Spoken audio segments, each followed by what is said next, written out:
if I was Floyd and he was me, Yeah. he would never have to fight again because that exhibition shit, Yeah. as me being his little brother, hey, little bro, we finna do 10 rounds and we both gonna get 100+ million for it. Right. And we ain't never got to box again. Well, Right. well, I already been getting these back, but now it's time for you to get your just due. Right. And you ain't.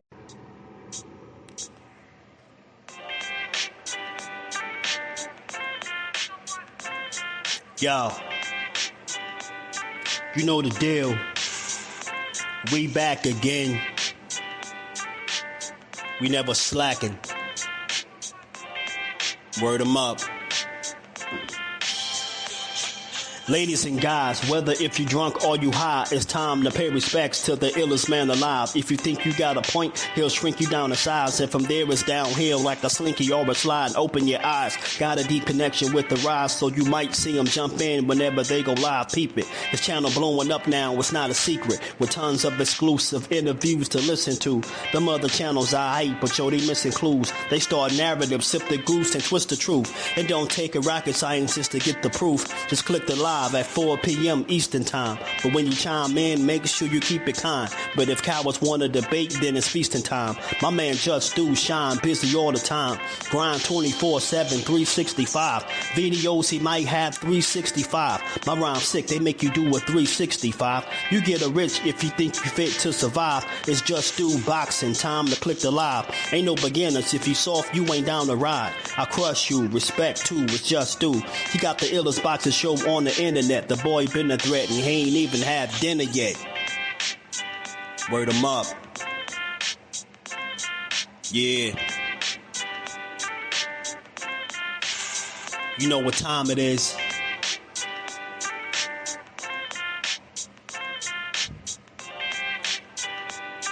"4 p.m. Eastern. Click the link.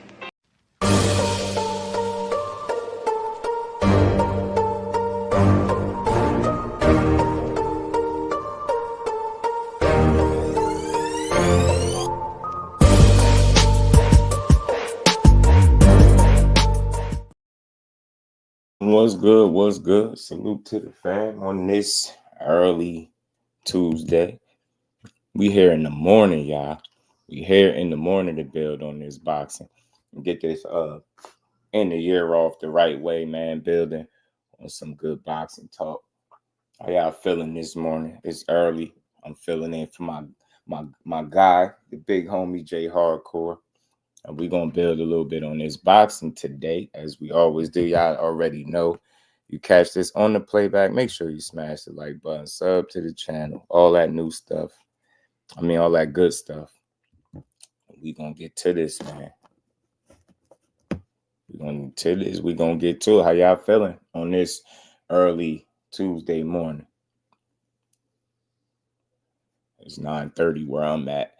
What time is it where y'all at, man? Where we at on the likes? We at 1 million yet? Not yet. Gotta keep going then. We gotta keep working. All things, what's good, my bro? Wise Code, what's good, family? Smoochie, what's going on? How you feeling? BJ in the building, what's good, my guy? Skills, what's good, bro?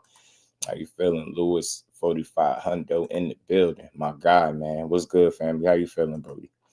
Opulent LD TV, what's good with it, fam? The Butcher, what's good? Nostalgia Life in the building. What's good with y'all, man? How y'all feeling? The Kello, 8:30, where you at? You an hour behind me? Okay, 6:38 a.m. LA. Okay, shout out to my guys coming through, man, to rock with me this morning.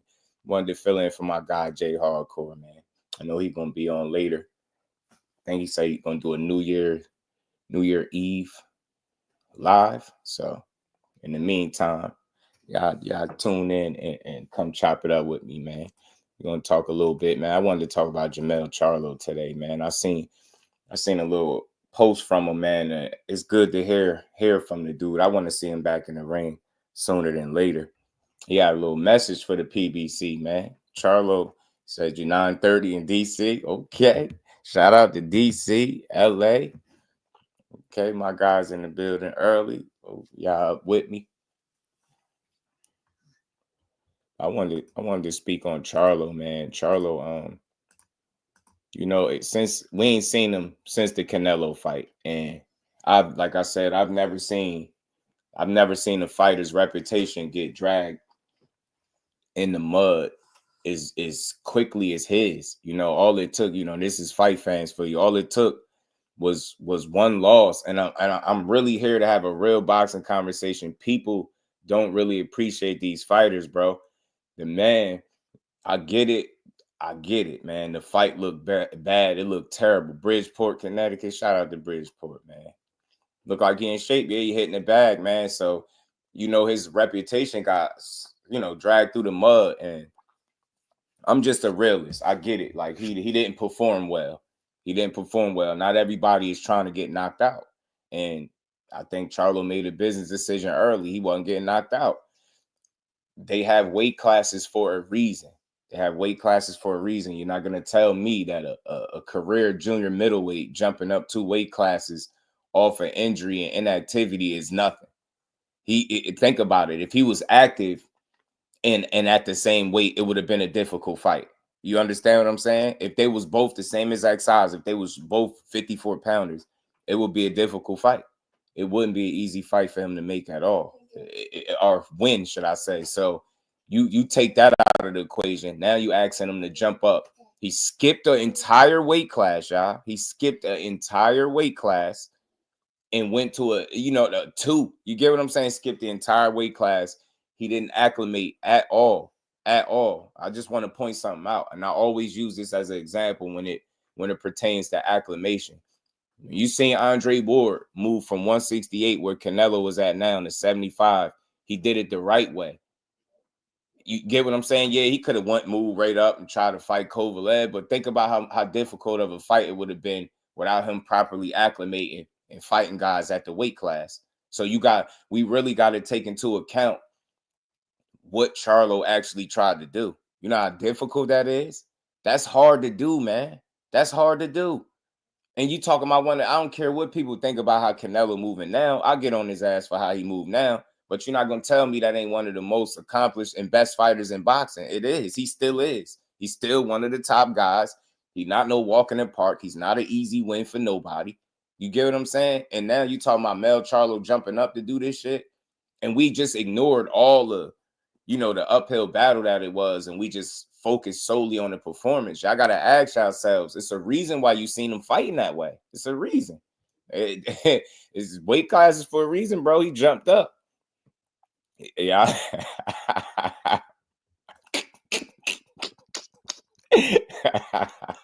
Kello crazy. Cut creator. What it do, fam? That Nell came first. He did try to win. I don't think it was that he didn't try to win. Cut creator, I think he realized very early that had he overextended himself in any capacity, he would have been knocked out. I think that's what he thought. I truthfully think that, in his mind, he envisioned the fight being a different way and Canelo being a different version of Canelo. Remember when he was sitting out and they was watching one of Canelo fights, he was like, he getting tired. Like, I could beat Canelo. Remember how he was talking? But see, the Canelo that he's thinking of is the guy that was fighting at 155 pounds. The Canelo you got in the ring with is not the same physical specimen. That's the guy that went up to 68, fought fights up there, went up to 75, had fights there, came back down. You get what I'm saying? That's a totally different physical specimen. And the fact that Charlo was jumping 2 weight classes, and not only did he have to make 168, he had to fight with the added weight. And I just think that was a tough task. It was a lot to ask for in one night. And I believe he attempted what he thought was doable, which was jumping up and beating Canelo. But I think very early, I think he felt the power. I think, he felt the physical nature of Canelo, and he just made a business decision. He was like, hey, man, I ain't coming to get knocked out. He just didn't want to get knocked out, yo. And I get it. It was a terrible performance. But what I'm saying is, look how many fights at 54 he had before that. He's a career 54 pounder. He's a career 54 pounder. I understand the effort. We could always critique the effort, but that was a tough ass fight to begin with. And I said it all along. I was pissed off at the fact that the way we got that fight was on the worst circumstances possible. He had years where he could have fought him at 54. He didn't do it. He could have even went when he went to 60. He could have even fought the other brother. He didn't do it. He waited till dude was, obviously older, much smaller. I mean, inactive, injured, all this shit. Like, and that's when he took advantage too. So look, I know y'all like, man, Charlo came for that check. And so did Canelo. Canelo knew what he was doing. Think about it, bro. This the same guy that is maneuvering around Benavidez. I want to put something in perspective. I know we on Charlo at helmet, but let's keep this in perspective. This is a guy that maneuvered around Benavidez, didn't give him an opportunity. And Jermell Charlo, the career 54-pounder, Mr. Lions Only himself, got an opportunity to fight Canelo Alvarez at 168 pounds before Benavidez. He got a shot that Benavidez is never going to get. I'm highlighting that for a reason, y'all. I'm putting it in perspective. Why do you think that is? He knew full well what he was doing. He knew he had the ups. He knew he had the advantage. He knew, and he fought the fight like it. He knew it was up. He knew that shit was an uphill battle for Charlo. He knew Charlo was a little in over his head because you was expecting him to be a different guy physically, and he wasn't that. And I believe he was way more than you anticipated. And we seen it when the way the fight played out. You could tell it was too much. He did prepare like he was fighting Canelo. I think he got a little comfortable with Canelo. I think he got a little complacent. He was the silk sheets, not right. He had family. He was, he had training camp at the crib or something. Facts, bro. He had training camp at the crib. Shout out to all things, man. But performance at a higher weight class 54 was lackluster compared to his master class performance at 47 against EJ. You get what I'm saying, Skills? So, and that's him jumping up one weight class. And as great as Terrence Crawford is, he still, what you've seen with the Jermell fight is more so a testament of that, how important, should I say, acclimation really is. That's what you've seen. You've seen an acclimation fight for Bud. It wasn't going to be his best performance. I'm pretty sure he's going to look better the next time around.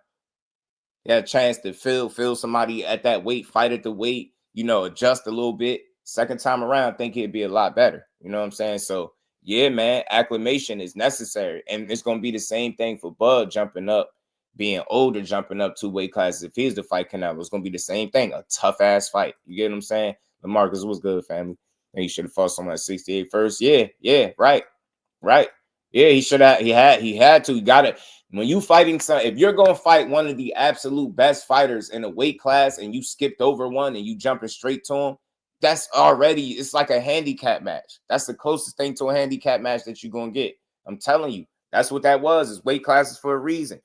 I respect the fact that he was willing to take the challenge, knowing he was in over his head. He knew that was going to be a tough-ass fight.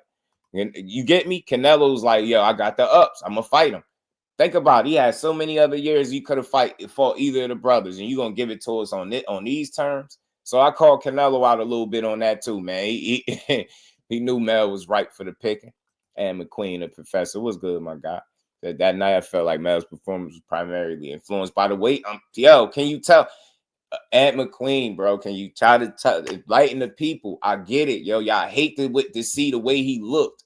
But what I'm trying to highlight to y'all, you cannot point to another time in his career where he looked like that. And that's for a reason. That's for good reasoning. You get what I'm saying? That's for good reasoning.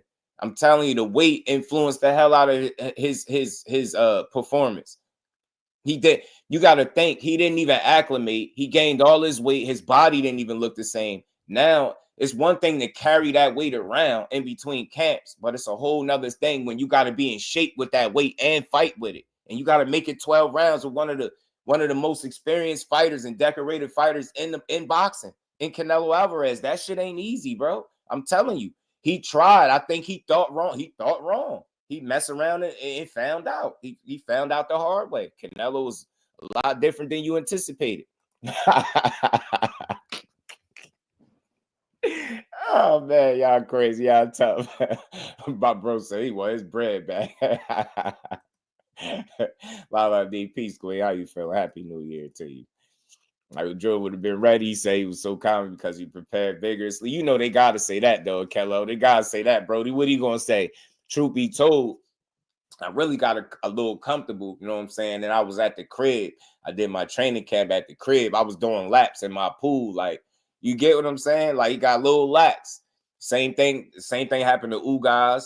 You know, Ugas did it with Earl. Earl turned around, did the same thing Ugas did when he fought Bud. Like, you get me? You gotta, I think a fight like that, you gotta put yourself through it. You gotta get away from your family, everything. You gotta lock in, bro. You can't be at home.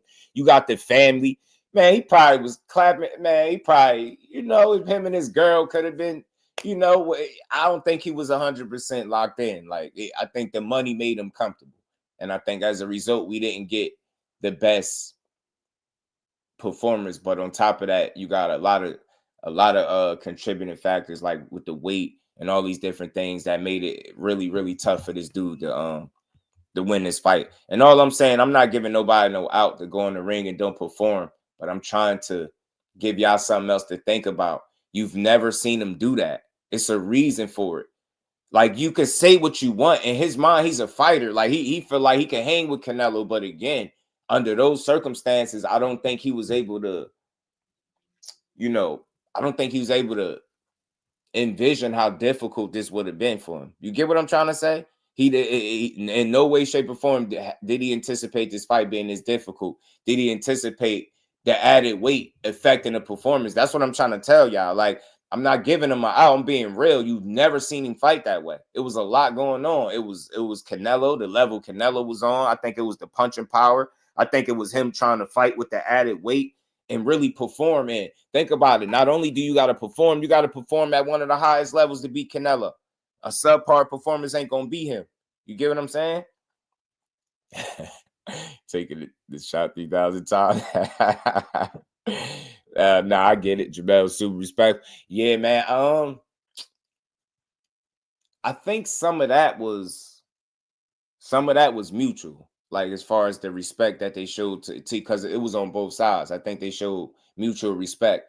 I didn't necessarily care for that energy. I wanted to see him a little more turned up because I feel like, you know, that's Charlo. Like, when he turned up, when he in his bag and talking his talk is when he at his best to me. You know what I'm saying? That's what I'm saying. That's tough, TM. You're not seeing people do that, especially with. I just want to highlight how difficult of a challenge it was that he was accepting, that he took on. And think about it, y'all. You know, we do real bills over here. They're fighters, bro. They fight for money. Hell yeah, he wanted that bag. You damn right. You spend all your life fighting. You get an opportunity to fight this dude and make that kind of money. Hell yeah, you take it. But I really did think that he felt like he could beat him until he felt that power. He felt that power, and that shit changed. It was like, oh, this shit different. Got on that good foot. He started moving around. I was like, yeah, he ain't comfortable. The weight is affecting him. The level that he's in there with is affecting him. The layoff, like all of this stuff, skipping over an entire weight class, bro, and fighting the most dangerous guy there, one of the most accomplished guy in the division, with no warm-up fights, no welcome to the division. His welcome to 68 was Canelo Alvarez. I don't think too many people would have beat that guy under them circumstances either. That's all I'm saying. I hated to see him perform that way, but I understood that a lot of that was to do with weight, man, and how you look. Dodge J, what it do? How you feeling? Taints Brickhand, what's good with it? You on this account, I chose violence. This is my joke, man. Shout out to my guy, man. Appreciate you, sir. I love Mel Charlo. Me too, man. Forever G's, what it do? How you feeling? I'm just trying to highlight how difficult it was. That's all, y'all. You gotta leave everybody. Hey, yeah, nah. You do. And I think the money, and again, this is my opinion, maybe the ideal, bro, of him making that amount of money made him lax, made him a little complacent. Right? He like, nah, I could do training camp. Think about it. I could do training camp at the crib. No, you can't. No, you can't. No, you cannot. You coming off a layoff, a broken hand. You jumping 2 weight classes, skipping over 1, and fighting one of the most dangerous guys in boxing, bro. One of the most experienced and decorated guys in boxing. You can't do that. You can't do that, bro. William Old School, man. How you feeling? Happy New Year Eve, man. What's good? CJ, what's good with it, family? Charlo done. Can't respect the lack of effort. Would have been more honorable to take a KO. Nah, that's coming from somebody that ain't got to take punches though, bro. Respectfully, like you don't got to take that punishment. That's something that I expect fans to say because we just want to see blood, guts, and glory, but we don't take into account the challenge that these dudes be accepting. Hold on, real quick, y'all.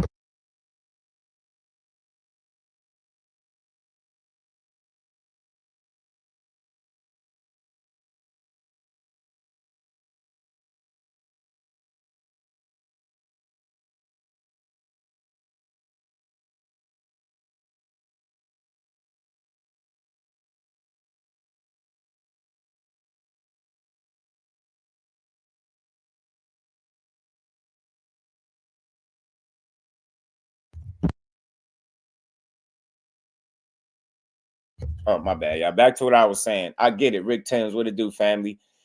People saying a lack of effort, but he was in over his head. Period. Like you could say effort, but everybody ain't trying to get knocked out. Think about it. This is career on the line. They shitting on him for a lack of effort. Now him getting knocked out, it would have been even worse. They'd have been talking about how he done.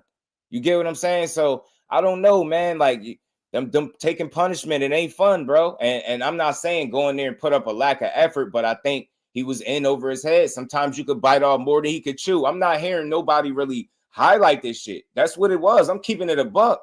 You don't take a Canelo Alvarez fight under them circumstances and expect to win, right? It's gonna be a difficult ass fight, is all I'm saying. Jonathan 97, what it do, man? How you feeling, bro? Angry white man in the building. D1, my guy, what's good with it? Yeah, taking punches in the street and doing it with a career when it's your career is different. It's different, bro. But have at it by all means.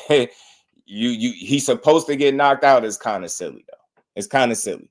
Supposed to get knocked out, like he tried, it just wasn't enough. His effort was piss poor, but I understand that it was the closest thing to a handicap match that we got. You know what I mean? It was the closest thing to the handicap match. Blade, what it do, fam? How you feeling? Sure, before the fight, just acting different, weird, all nice. Hey man, the money could have made him complacent, bro. But we not about to shit on him for one performance, bro. I'm trying to tell y'all without highlighting what he really did. Flyer frequency, what it do, my guy? Like that shit wasn't easy. Tell me somebody else that you seen do what he did and win. We keep just talking about the effort. We're not being real. They're humans. They're humans. He fought a guy that competed as high as light heavyweight, 175. He had multiple fights. He had 2 fights up there. I don't think people really taking this shit like that. That shit is different. You asking this man to not only carry this extra weight, 2 extra weight classes, but you asking him to do it against the most accomplished guy there off a layoff, never knowing what it feel like to compete at that weight class. This is a career 54-pounder we talking about. You get me? This is a career, even with his message. Check me out, man. Even with his message, Charlo know what it is, man. This is his message right here. You know what I'm saying? This is his message, man. He said, give me the best you got or whoever y'all think can handle me at 154. Let the fans choose. Because he know he's a 54-pounder. That's all I'm saying, y'all. Why we not really highlighting that? Yeah, he might have been a little taller than him, but that's it. Height don't fight. You get what I'm saying? That shit wasn't enough. You get what I'm trying to say? That's a career 54. That's a career junior middleweight fighting a guy that been as high as 75. That's why I get the performance wasn't good. I get it. I'm right with y'all. But I'm not shitting on him for it because I'm identifying how difficult I think that challenge was. That shit was not going to be easy. Nobody else would have done that shit. Nobody else. The only other person talking about doing that is Crawford. And that's with him being on his way out, trying to make that bread. I'm telling you, Canelo had a little too much sting on the shots, bro. He wasn't willing to get knocked out. But I'm not going to knock a fighter because he's not willing to allow somebody to stop him. You know what I mean? You know, I ain't mad at him, bro. That's his stock would have really dropped. Canelo knocked him out after all this time. His stock would have really dropped, bro. And listen, I could look at the performances, what it is. Yeah, the effort was shitty, but you got people saying he ain't a lion, he ain't this, he ain't that, all over one fight. You serious? What this dude cleaned this division up.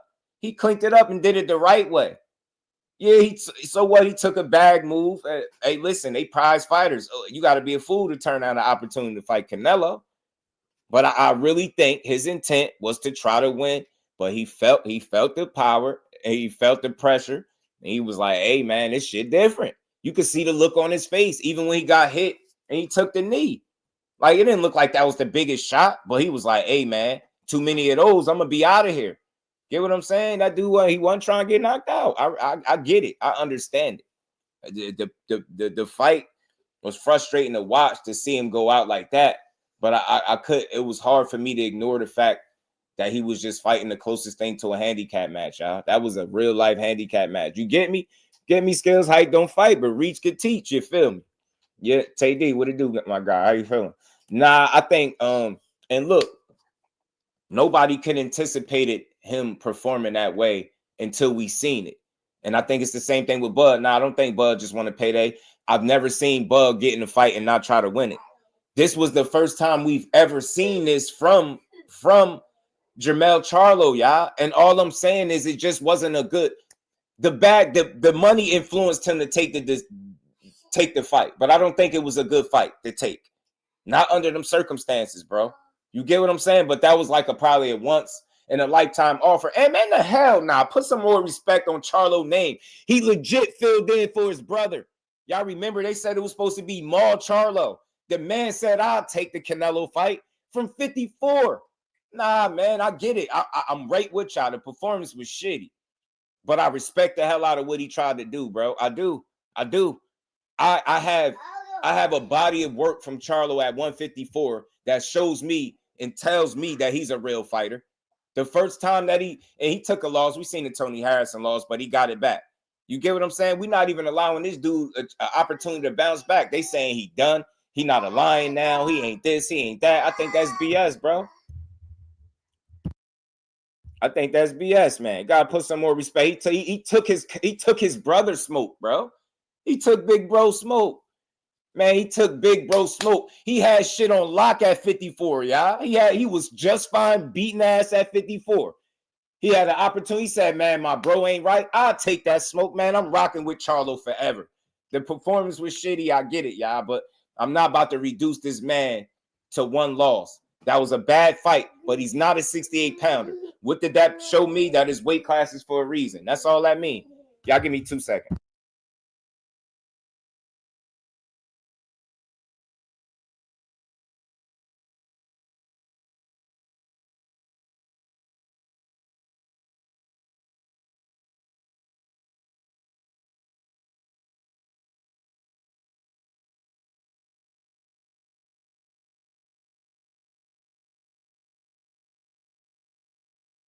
My bad, y'all. Appreciate y'all rocking with me, man. I'm multitasking, man. The kid's still on winter break.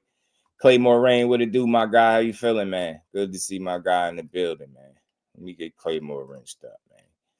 Big Dog Willie, my guy, man. Always supporting the grind. Appreciate the 10-piece. He said, Bill Haney said on X in 1994, we smashed Madonna, Cindy Crawford. I like Cindy. And Tyra Banks, but he had to dump all three. Started smashing Roseanne Barr because Bill Haney didn't want to judge women by their weight. Yo, some more Bill Haney facts from my guy, Big Dog Willie. Much love, family. Bill Haney went on the road. He lived a hell of a life, Big Dog. He lived a hell of a life.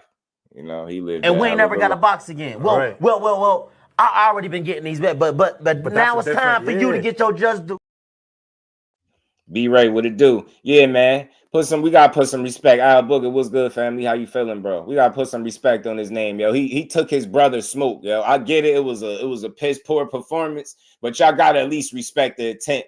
He said, look, I'll take it. I'll gain a little weight. Y'all remember we were saying it? After I gain a little weight, what he say? Charlo and Canelo could be a big thing in boxing. You know what I'm saying? No, what he say? Undisputed versus undisputed. It could be a good thing in boxing. Shout out to my bro Al Booker. Appreciate it. And we ain't never got a box again. Well, right. well. I already been getting these back, but now it's time for you to get your just do. Gotta put some respect on Big, and he literally turned to Big Charlo. And look, let me highlight this. They was neck and neck for a while. He took 154 by the neck, bro. We seen him lose to Tony Harrison. That man shed tears and got it back, knocked Tony Harrison out. We seen him had a draw with Castaño. He was pissed off, came back a new guy, got it back. All I'm saying is when he slip up, he usually bounce back strong. We seen him bounce back. You know, after he take a defeat, he bounced back with a knockout. After he had a draw, bounced back with a knockout. All I'm saying is let this true career 154-pounder get back at a weight class where he belong.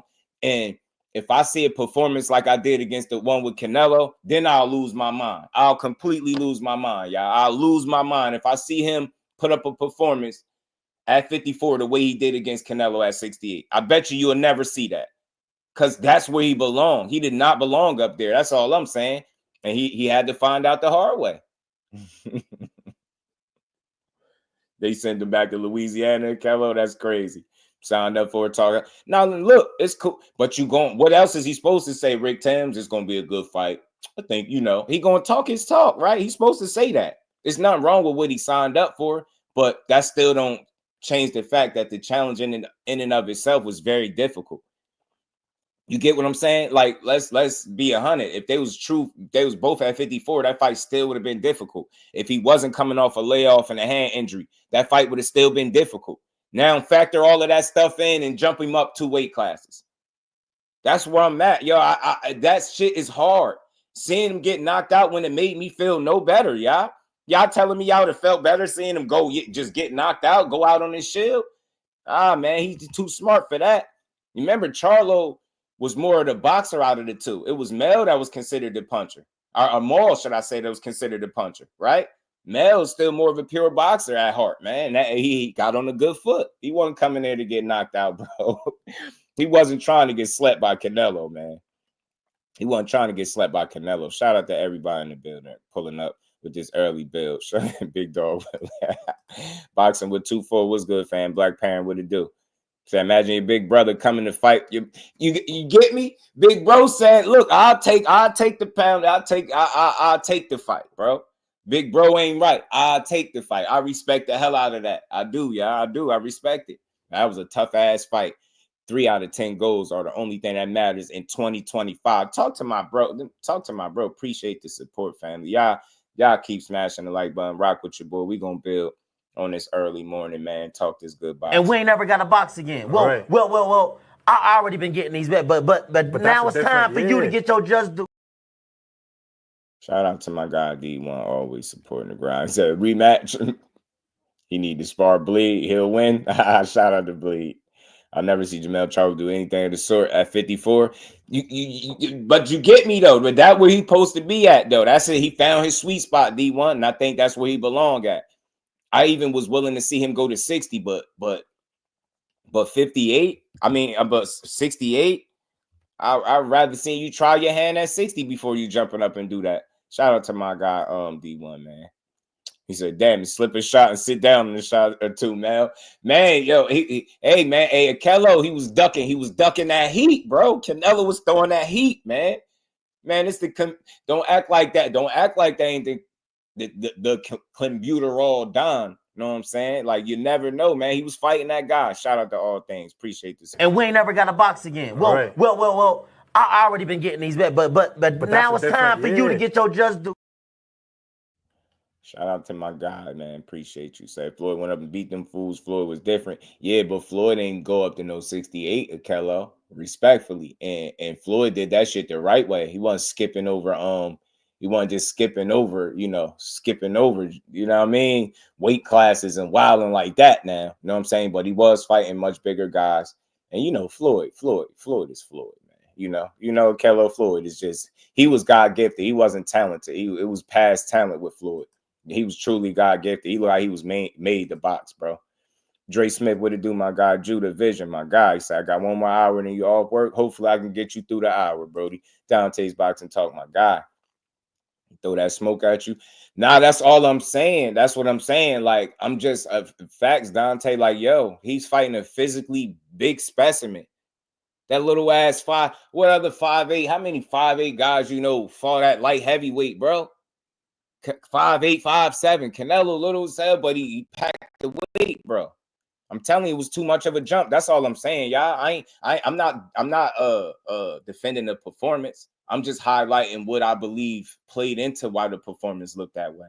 I'm talking real shit. I'm talking like that's the closest thing to a handicap match that you're gonna get in boxing. That's why Canelo was all over it. He didn't have that energy for him at 54, so I'm not willing to just give him all the credit. But it's the setup, man. He would have never fought. He would have never gave nobody that kind of advantage over him, ever. Canelo would have never done that. Floyd was God gifted. You already know, Canelo, for sure. Nah, you already know. You already know. Casino, what's good with it, fam? How you feeling? Kyle Cooler, blessings, family. Marquis, what's good with it? Man, Cinnamon be dropping and throwing them hands. You can take them. I'm telling you, he got one of the best chins in boxing. Still like to see Mel at 60. Think he have a lot of success. I'm with you, Tay D. I think 68 was too much. I think 68 was too much, and he found out the hard way. Edward Morris, what it do, fam? How you feeling? Mel should fight Andrade.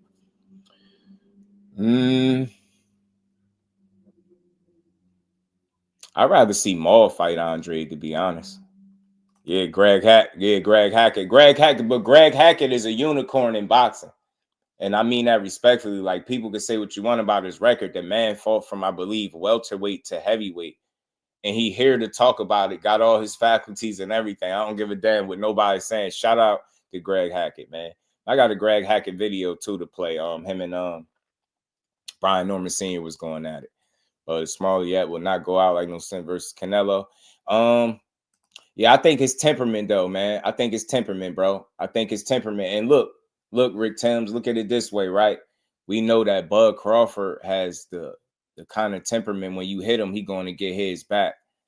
Charlo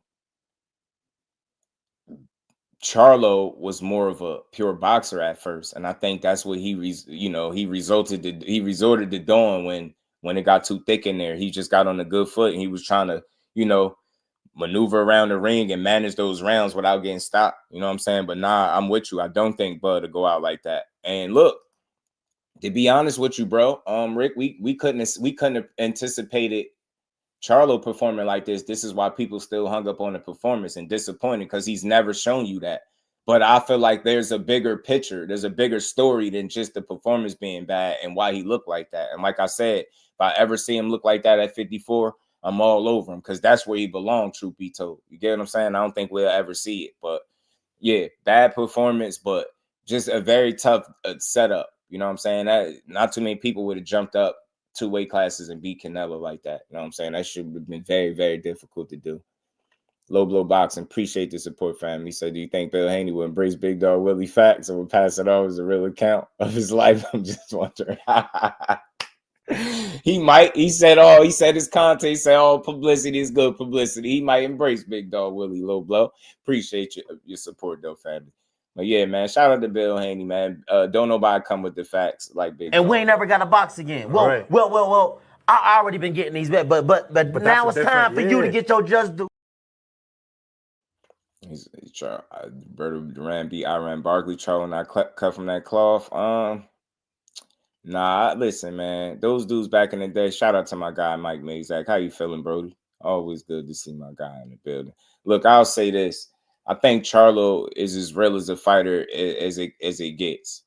I don't think one performance changes my opinion of him all that much. It just highlighted what a lot of us was secretly feeling, that fight was too much for him, that the weight jump was going to be too much, that the layoff with the hand injury and all that shit was just going to be an uphill battle. Fighting one of the most experienced guys, you fighting with a dude with almost 70 fights. None of that shit matter. None of that stuff matter. That stuff matter to me, bro. That shit real, man. Canelo been fighting since he was 15. Come on, man. That shit ain't easy. And everybody just don't go out on their shield. I respect the ones that do, but I also salute and respect the ones that's like, hey, man, hey, you might beat me, but I ain't letting you sleep me too. You get what I'm saying? Like, I don't know why we respect that so much, seeing somebody just get knocked out. Like, hell no. If I ain't got to get knocked out, I ain't getting knocked out. He already beating me. I got to let him knock me out. Hold on. I'm already in here fighting for my life. This man throwing heat. He throwing hella hooks. He throwing heat. I'm already fighting for my life. Now, y'all, I lost the respect of the people because I ain't put up the right performance. Now, to win y'all respect back, I gotta let this dude knock me out too? Hell nah. I ain't going, man. Charlo made a stand. Or should I say he took a knee? Hell nah. He said, oh, nah, hell nah, bro. I ain't getting knocked out. He ain't about to knock me out, bro. Hell no. Hell no, man. Oh man, what Faber G said all night. But look, I'll say this: Faber G's was Canelo respectful too? You know what I'm saying? Canelo aged overnight, but has higher chances. Absolutely do. Everybody is nice to Canelo. Yeah, but you get what I'm saying? Was Canelo disrespectful? And again, maybe the paycheck, maybe the opportunity, the financial gain, right? The monetary gain made him lax, made him comfortable, bro. You get what I'm saying? And that's possible. That's possible. Maybe he got a little comfortable, and he definitely shouldn't have had the training camp at the crib, for sure.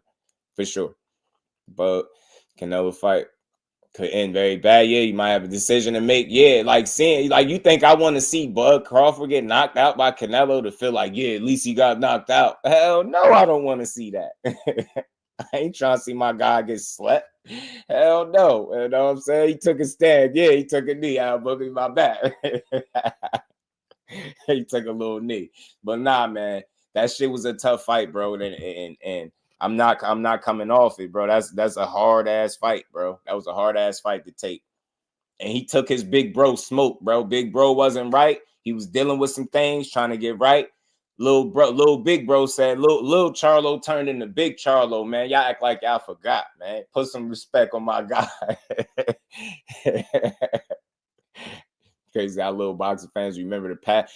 That's all I'm saying, man. D1. All I'm saying is I want all y'all to hear me. I joke a little bit, but let's bring it back to the box. Bad performance, true indeed. The effort wasn't where it needed to be, but I think it was a lot of factors that played into it. It's just very simple for me. Like, there's only so much you could do. He showed you that he's very human and that weight classes matter, especially if you're going to jump two of them. That's all I'm saying. Yeah, we might could critique him for not being willing to go out on his shield, but I didn't expect him to want to go get knocked out. I did not expect him to want to get knocked out or to fight in a way that would get him knocked out. He just fought in a way that he like, look, you might beat me, but you ain't knocking me out too. I respect that also. Some people be like, look, I'm losing. You're going to have to knock me out. And I respect that as well. But Charlo his approach was like, look, I might be losing this fight, but you ain't about to sleep me too, bro. Not about to knock me out too. They would be saying he done if he would have got knocked out. 100%. Charlo would have got knocked out. They would have said he done. Now he jumping back down to 54 after a knockout from a guy that fought as high as 75. And we expecting him to reclaim what he once had at 54. Hell nah. So look, I'll say this. That was a business decision to take that fight. I do believe he felt as though he could have won the fight, but I think it just got a lot more difficult than he ever could have anticipated. Canelo said it. I got to give Canelo credit. He said they all say this. They get in there with me, then it's different. That's what Charlo found out in the fight. Yo, that's different. He wasn't fighting the guy that he watched fight at 155 pounds in an effort to get out of fighting him. That's not the guy that he was getting in the ring with. He was getting in the ring with a totally different physical guy. And that's what he didn't take into account.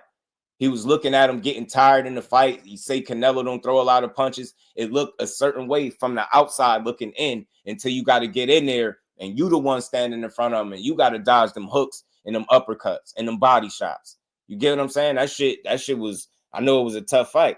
Shout out to TD. He said, not mad at Charlo. It's different.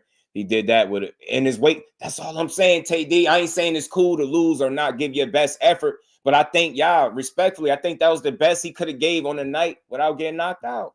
I think that's the best he had on the night, bro. And the reason I'm going to give him the benefit of the doubt is because we've seen him fight countless other times, and he's never done that.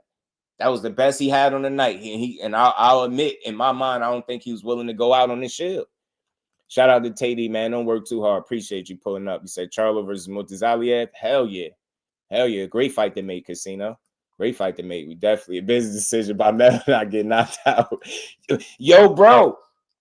Talk to him, D1. That's all I'm saying. I'm right. I want y'all to know we all in agreement about the performance. But all I'm saying is the reason for it. Think about how people would have looked at him or talked about his stock had he jumped the weight classes and got slept. And now you talking about jumping back down to your original initial weight class after getting slept and competing at the highest level there too. Like D1 said, you could bounce back from shitty performances. And I think it's easier to bounce back from a shitty performance than it is from a shitty performance that led to you getting knocked out. You get me? Yeah, it was a shitty performance, but at least it didn't lead to him getting knocked out. He still can salvage his career, I believe, at 54. And I like this message. He challenging the PBC. He's saying, let the fans choose. I hope he keep all of this same energy because I want to see him back in there. This is one of the best fighters we got in boxing. All I'm doing is putting some respect on the man's name. I ain't justifying the performance. I'm just highlighting why I think it went bad for him. You get what I'm saying? But at the end of the day, you got to get back.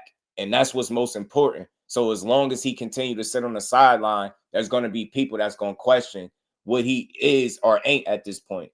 Because he got questions to answer for the people after they seen him perform the way he did. So I get it. You know what I'm saying? I get it. I get it. Just go out on these trail and get brain damage. That's what they basically be saying. A bunch of, yeah, just get beat up. Just get knocked out. Yeah, you already can't beat them. So, yeah, go ahead and get knocked out. That's going to make it better. At least we'll respect you getting knocked out. Like, nah, hell no. I respect that he understood, like, look, this shit a little too much. I gotta try to stick and move, bro. He was on his helmet. He was on Charlo helmet, bro. He was on his helmet, heels. You know, he was on him, man. Yeah, he's still the king at 54. Talk to him, Tay. He did good finishing the fight. Yeah, he did, man. He did. Moral victory. Bragging about not getting KO'd up. Lance was good with it. Nah, I don't. Nah, because think though, he already got chipped up, Lance. The only thing you can say is, bro, at least he ain't sleep me though. Yeah, I might have got chipped up, but I ain't get slept. There's a lot of people that might have got slept had they done that. You get what I'm saying? At least he ain't get Jaime Munguia. You get me? Know what I'm saying? Skills said, I want beautiful violence. With my bro Skills, what you be saying? You want Skills, you want to see a proper raccoon? Saw a lot of movement, not a lot of sticking. Stole him out. Al Booker stole him out, man. Stole him out. Mr. In process, unacceptable Charlo. He put it on the culture, then bet when it got hard and decided to collect the check. I will say that respectfully, Mr. Empire, yeah, I'm with you. All jokes aside, he did say it was for the culture. He did put that extra pressure on himself by saying that and putting it like on the people, this for the hood, you know, that kind of energy. Like he had a lot of people tuned in and rooting for him. And I understand to put up that kind of performance after kind of, you know, setting the table the way he did, right? He left a lot to be desired on the night. I understand that. But all I'm saying is I do math, right? When I watch fights, and if he got a full body of work that we could look at, that really I think shows you the kind of fighter that he is, right? It got tough in there with Canelo, but he figured out a way not to get knocked out. He couldn't figure out how to beat him, but he figured out how to not let this dude sleep him in the process. You get what I'm saying? So I get it. You know what I mean? We expect to see more, and especially coming from a guy that always left it all in the ring. Like Charlo wears heart on the sleeve, and in that particular fight, we didn't see that. So I understand it, but like I said, we've seen that more times than not in his career. So I'm going to say he still is the guy that I think he is until proven otherwise. If somebody at 54 can neutralize Charlo's offense and have him being defensive and moving around the ring a lot, then I'll have a different assessment on him. But until then, I'm gonna have to look at it what it is. That was an extremely tough fight to jump up there and fight that dude, one of the most experienced guys to date, like in boxing, in all of boxing. And Canelo been through multiple different weight classes, and like I said, he was a damn light heavyweight, bro. So.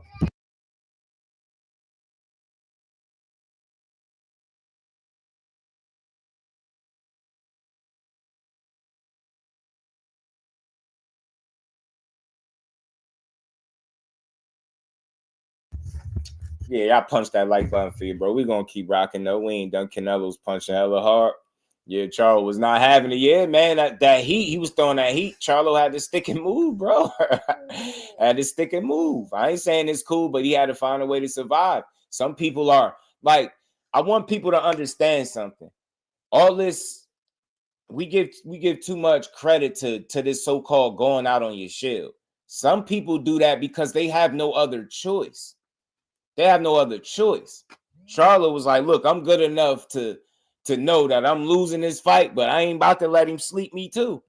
That's simple and plain. Like, some people ain't good enough to be able to do that. You get what I'm saying? Charlo was able to, hey, like, man, I ain't letting this guy knock me out, bro. You get me? I'm not letting you. He like, you already kicking my ass. I done took a knee in here and everything. I done put this on the hood. I ain't about to let you knock me out too. You know what I'm saying? Because if he'd have got knocked out, they'd have said, man, he did all of that shit talking. He put it on the hood and went out there and got knocked out. They wouldn't have been like, at least he left it all in the ring or he went out on the shield. That wouldn't have been the story. They wouldn't have cared about none of that. They'd have been like, yo, you went out there, you talked all that shit and got slept by Canelo. You asked for this fight, raised your hand for this fight, happily replaced your brother for this fight. And you get me? And went out there and got slept. You know what I'm saying? Charlo back in the ring, shaking out. Get right, Charlo. You know what I mean? Put some respect on my guy, man. He gonna get back right, man. I'm trying to tell y'all. He gonna get back right. I keep sleeping on my guy, man. He gonna get back right. The 54 King is back. Put some respect on his name. If you really want me to respect you doing something, you gotta beat him at 54, man. Beat him where he actually fight at. That's all I'm saying. Respect to Tony Harrison. He was able to do it. Respect to Castano. He was able to give him a tough fight, but he knocked both of those dudes out. And he got a track record, y'all, that he lost and bounced back with a knockout, had a draw, bounced back with a knockout. He took another loss. Let's see if he bounced back with another knockout or a great performance. He typically performs well after adversity. So let's see if going back to his right weight class, which is 154, is where he need to be. And from there, I'll be able to make a more complete assessment. But as it stands, yeah, 68 was too much for him, bro. Weight classes for a reason. You acclimate, you skip the weight class and then acclimate to the current one that you was fighting in, and you went after the most dangerous guy there, in my opinion, the most experienced guy there. You know what I mean? With the most fights, you know, Canelo, he got about 70 damn fights. You get what I'm saying? That's a lot of experience, bro. That's a lot of experience, and that's all I'm saying. When you fight a guy like that, you got to cross your T's and dot your I's. You know what I'm saying? Got to cross your T's and dot your I's. Adrian Molina, what it do, family? That you give me a fight and ask for it, don't have to get KO, but at least make me believe you trying. You see my optics, I get it. Y'all wanted to see more of an effort. You know what I'm saying? Once a cheater, always a cheater. So once a quitter, always a quitter. I don't think Charlo quit though. I don't think he quit. I don't think he's a quitter per se, right? He just mentally checked out of that fight because he couldn't win it. But I don't think he wasn't. It wasn't that he was trying. People just wanted to see more, and I just don't think he was able to do that.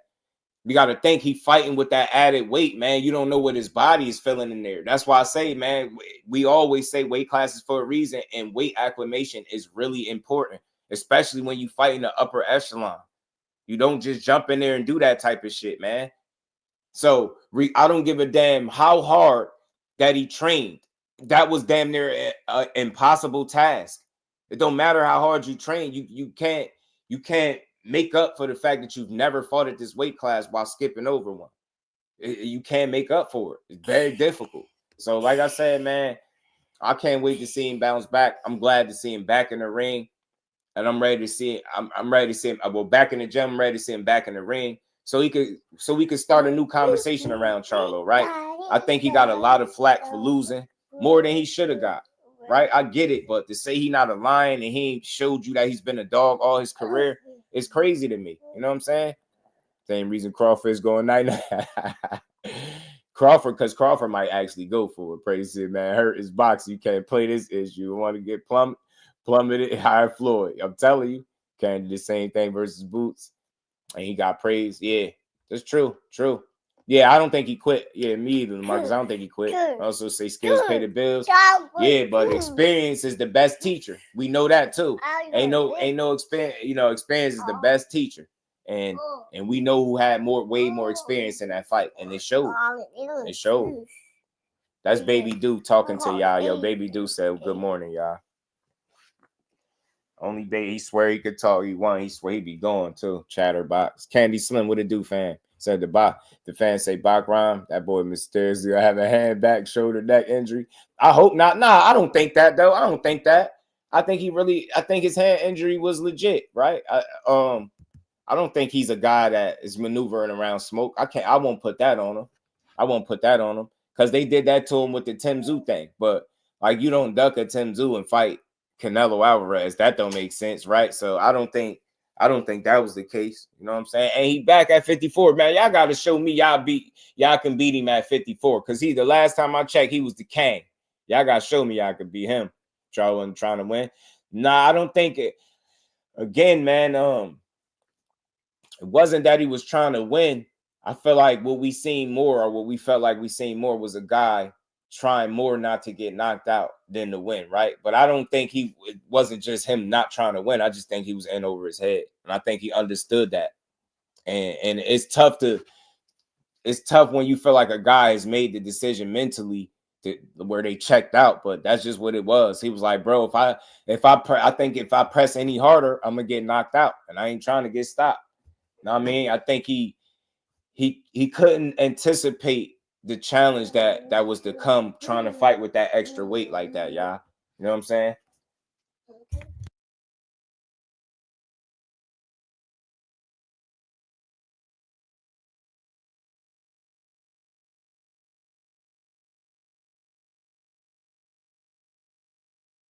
My bad, y'all. I'm on daddy duties today, Randall. So I get what you're saying, bro. I'm ready to see him get back. That's all. Like, look, I want everybody to be clear, bro. I'm not excusing the bad performance. I'm just more understanding of it because I'm going off of the body of work that I seen at 54, where he obviously belonged, right? He was like a fish out of water when he got up there. That shit was difficult. He wasn't ready for that shit. And no amount of vigorous training would have prepared him to fight Canelo under them circumstances. No amount of training. No, if he could have had a 10-week, 12-week training camp, that shit wouldn't have changed the fact that challenge was just something way more difficult than he could have ever anticipated. You know what I'm saying? Big Canelo's a weird guy to do. Fought at light heavyweight. He like 5'7", y'all. That's crazy. Right. Yeah, right. Shout out to Randall, man. Shout out to you, bro. Motown, what it do? Yeah, it was too much for him, bro. That's all I'm saying. It really was, baby. Yeah, he in the bill. He said, "What's up, y'all? B-Dog, what it do?" People just wanted him to take more risks. I get it, but I think I just think that shit was hot that he was throwing. B-Dog, I ain't making no excuse. I'm really trying to be real with y'all. I think that shit was hot. He like, bro, I ain't letting this dude knock me out. You get me? Like, even when he got hit and he took the knee, it was a little delayed reaction. He had to think about it. Like, hold on. And I think from there, he was kind of tame, bro. I think he was like, I'm not willing to try harder than what I'm doing. And I think, you got to account for the added weight, y'all. Now he got to carry this weight around, being premium shape, tip-top shape, and fight at the highest level. It was too much. It was way too much, bro. I would love to talk to a fighter about this, man. It's a good conversation, bro. Okay, well, yeah, I can't wait. That's all I'm saying. Motown's Rich was good. He said, Jermell have a new trainer. And I think he's still working with Mendoza, I believe. I think he's still working with the Mendoza guy. Shout out to Adrian Molina, man, for the 5-piece and the cash app. Much love, man. Blessings, family. Appreciate you. Say, hope all is well. Blessings to our boxing family. Appreciate that support, Adrian. All is well on my end. And we closing the year out strong with some good boxing bills, man. I appreciate all y'all pulling up this morning. You know what I mean? Filling in for my good brother, the big homie Jay Hardcore. And we ain't never got a box again. Well, right. well. I already been getting these bet, but now it's time for you to get your just do. Shout out to Adrian. Appreciate you, bro. He was trying to be smart. Yeah. I'm telling B-Dog, it was a lot to overcome. It wasn't that he wasn't trying, bro. Yeah, he just wasn't in there he wasn't in his element, bro. He was out of his element, and it was obvious. He had to account for fighting and going 12 rounds with that weight because he wasn't going to knock Canelo out. He wasn't knocking him out. He had to really figure it out and manage the rounds. And I don't think you could beat Canelo if you got to manage rounds. You understand what I'm trying to say? If you're worried about making it to the 12th and final bell because you fighting with a bunch of added weight, You can't beat Canelo that way. If that's on your mind, you can't beat him that way. You get what I'm saying? You can't be that far removed out of your element. It's just, it's not impossible, but it's close. It's next to impossible. It was very, very unlikely that he was going to beat him, bro. Under them circumstances, if we being all the way 100, we being all the way 100. If they was the same exact size, bro, and everything, it still would have been a tough fight for Charlo. At any point, if they would have fought back in the day at 54, it would have been a tough fight. Definitely all these years later, I done lost, I done drawed, I done hurt myself, I done jumped 2 weight classes, you done fought as high as a light heavyweight. That shit tough. That shit tough. Shout out to my cousin Ashley's Corner. What's good with it? How you feeling?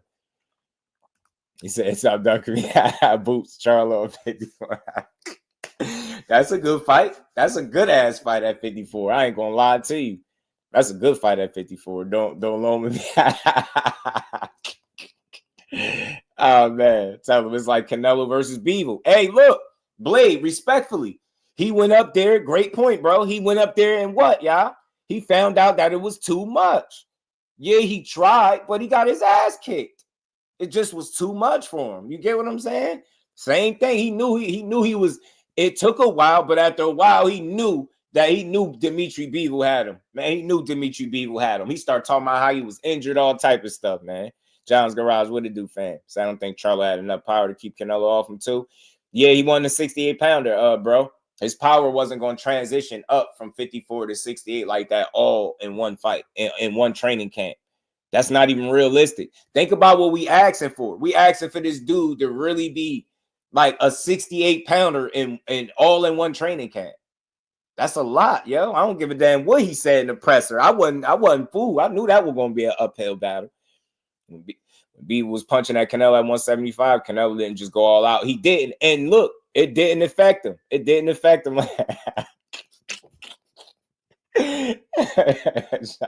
Shout out to my guy Casino. Sometimes just knowing how his voice sounds, I can hear him saying that. No, it's not like that. Boxer Hacker, what's good with it? Bud gonna pump Canelo's brakes. Talk to him. You know what I'm saying? Bud might be the one. Nah, that's gonna be a tough ass fight too if he get it. Rich said Jermell was more talented.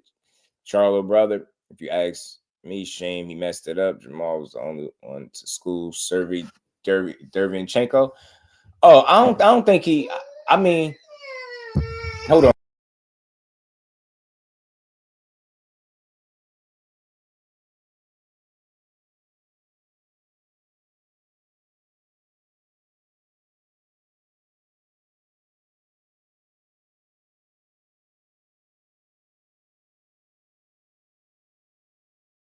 You a brat, yo. I'm over here trying to talk to the people. You want to talk to the people with me? CJ, what's good with Happy New Year, famo? Say hey. Say hi. Hey, what's up to the people, man? You a brat, dude. You smell like juice. Charlo fought at 175 before he fought Bevel. Charlo. When Bug gets stopped, he might. Yeah, he a brat, man. If Bud versus Canelo. Talk. I'm hearing it. I'm hearing it is, Cal. I'm hearing it is. I'm hearing Mike Garner. What it do, family? Said people have to realize 168 fighters just weighing at that fight night, they be 180 and up, right? And Mike, think about it. It becomes more of a disadvantage for Jermell Charlo because not only do he got to try to pack on his weight in a way that he could make the, weigh in, but now he got to worry about, rehydration and adding that extra weight and then fighting at a weight that he's never fought. So not only is he fighting 2 weight classes higher than he's ever fought, you got to think about how heavy he is when he was actually in the ring. Now you asking him to fight at top level, elite level with all that added weight on him. It's very difficult to do. That's all I'm saying. I'm just trying to remove myself from being strictly a fan and not understanding the difficulty of the challenge that he was taking with Canelo. That's all I'm saying, bro. That shit was an uphill battle. It was a handicap match, y'all. Banks, my guy, what's good with it, fam? Doc is that doctor in the house. What's good with it, Dr. Boxing Talk? So I don't necessarily want to fight, but if it happens, I got cinnamon. Yeah, cinnamon, sugar, and spice, man. He could walk Canelo down. What you want him to do? Yeah, he couldn't, bro. He couldn't walk him down, man. That Doc playing hooky. Shout out to my guy, Doc, man. Yeah, Mike, that was a great point, though. LWBoxing was good, the fax machine. Edgar Chavez, my guy in the building. What's good, Brody? What's up, baby, dude? Yeah. Oh, you meant Canelo? Yeah, he fought Kovalev, but he fought Kovalev on a quick ass turnaround. And Kovalev was having some legal issues and everything. He took that fight when he shouldn't have took it, and I always felt like it looked a little fixed. I ain't gonna lie, that fight looked like he was pulling his punches or something. That was the worst fight I've ever seen from Kovalev, and from an effort standpoint, it just looked weird. It looked off, but he took the fight, and if that was a top level, guy, different version of Kovalev, he wouldn't have fought him. He fought Kovalev because he knew he had the ups. Respectfully. You know what I mean? He knew it. But you see that Bevel smoke hit different. He got in there with Bevel, thought he had one. Bevel showed him. He messed around and found out that weight class is too much for him. And you fighting the absolute best at the weight class, regardless of what happened with Better Beef and Bevel. Bevel is still one of the best light heavyweights in the world. And that's what he was up against. So he's not a natural light heavyweight. He thought because he done it once, I could go do it again. He found out it's a lot more difficult than you realize. That shit ain't easy, bro. I'm telling you, weight classes for a reason. That's all I'm saying, bro. And these dudes ain't Superman. And Charlo skill set, even if you think he had a better skill set or a better fighter than Canelo, the separation in levels is not significant enough to the point where you could disregard the fact that he was jumping up them weight classes. You know what I'm saying? That shit hard to do. Trying to make Jermell Charlo versus Jesus Ramos for the Benavidez versus Morrell undercard. Guess Charlo wasn't ready. Then he is ready now, so Ramos will stay busy versus Rosario.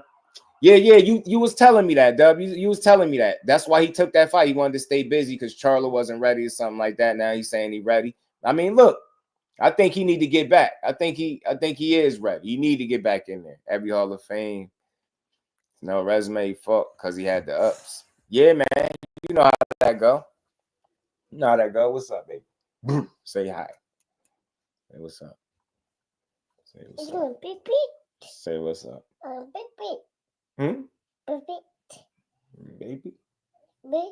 Baby. I'm on double duty today, y'all, man. Winter break. I got the brats. Buzz should go up and beat Berlanga. Better than Canelo first. That's a big kid, man. That's a big kid. That's a big dude, man. Edgar Berlanga is. It's a big guy. The problem is gonna be like fighting with that added weight and taking punches from guys that are naturally at that weight. And we know if he needed to be, Edgar Berlanga could be a weight class up if he wanted to be. You want to say hi? Say hi. There you go. Say what's up, Just Do family. From Baby Do. Say Happy New Year. Happy New Year. Crazy. You want to say hi? Hi? Say what's up?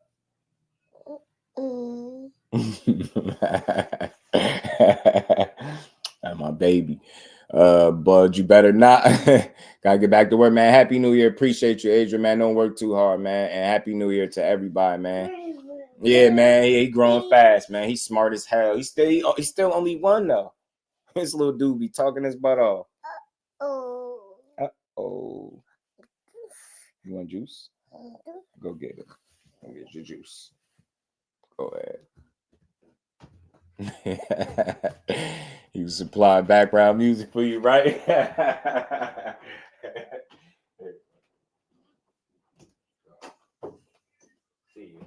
See you in 2 minutes. See you in 2 minutes. Where you come back in 2 minutes. He'll be right back, y'all. Is Maul coming back? Salute the baby dude. Shout out to y'all. I appreciate y'all, man. I tell you, I was hearing that he is. I seen him post some videos too and some pictures. I seen him back in the gym hitting the bag and stuff. I think Ronnie Shields back guiding him. So I hear that he say he coming back. The thing is when, right? When are they gonna come back? To fight Berlanga first to get Canelo, but Bud does. Nasty work. Yeah. Damn, one thing he definitely Talking like Craig. Yeah. He talk a lot, yo. He talk a lot, man. I have no exaggeration. He got my other two beat, man. His dude is a regular chatterbox. Regular old chatterbox for sure, y'all. But yeah, man, let's keep building, man. Let's keep on building. So again, y'all, I just want to see Charlo get back in there, man. I just wanted to put some respect on the man's name. He deserved it, right? This dude showed us who he was more times than not. He's shown to be a top world-class fighter, right? I respect him as such, and I don't think it's gonna be nothing different. Hopefully he can return to tip-top form at 54. He looking relatively good shape hitting that bag, but you know that's just hitting the bag. The bag don't hit back, but that's half the battle being in shape, man. So I just want to see who he fight when he get back. He's saying, you know, throw the best 54 pounders at him. The fans could choose all that stuff. I hope he ain't just talking, because if you allow the fans to choose, they're going to throw some smoke at you.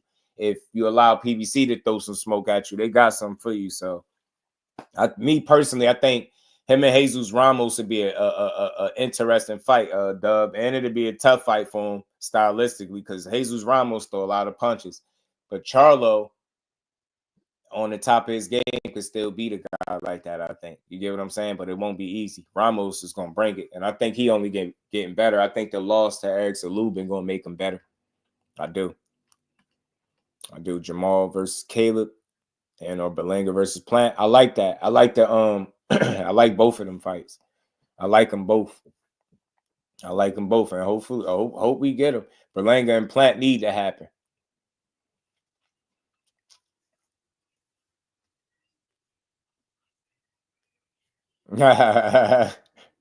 Charlo versus Fundora.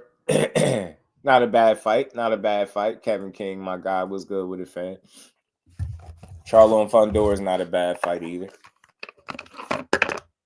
He just got to get his ass back in the mix. That's all. You know what I'm saying? I like Charlo. Look, his performance was bad, but I know better, man. I know better. If I see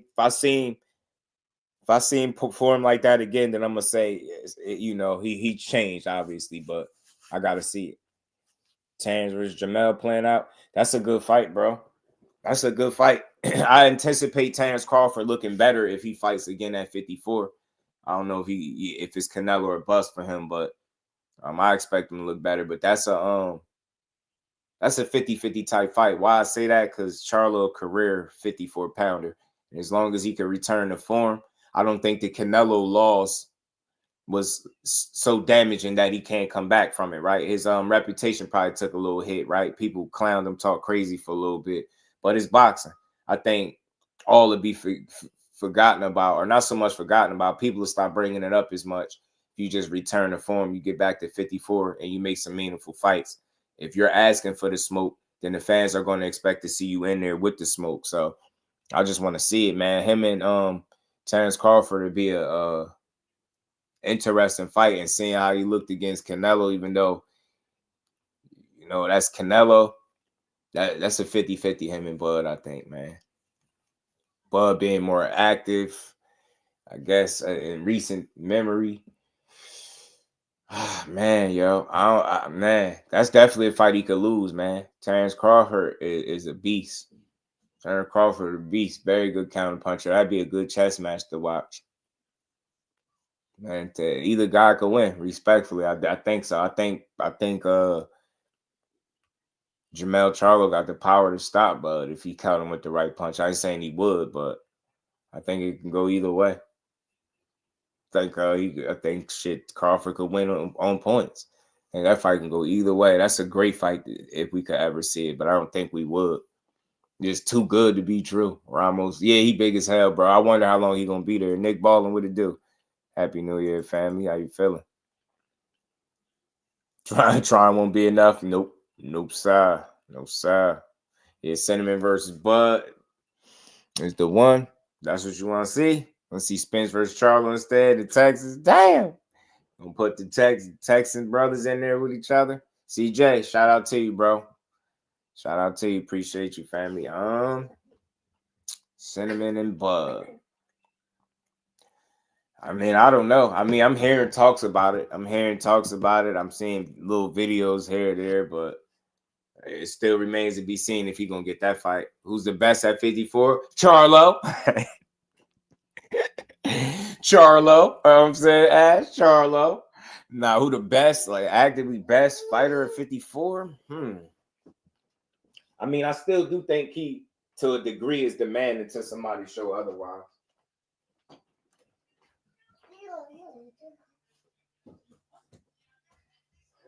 You back already? You back?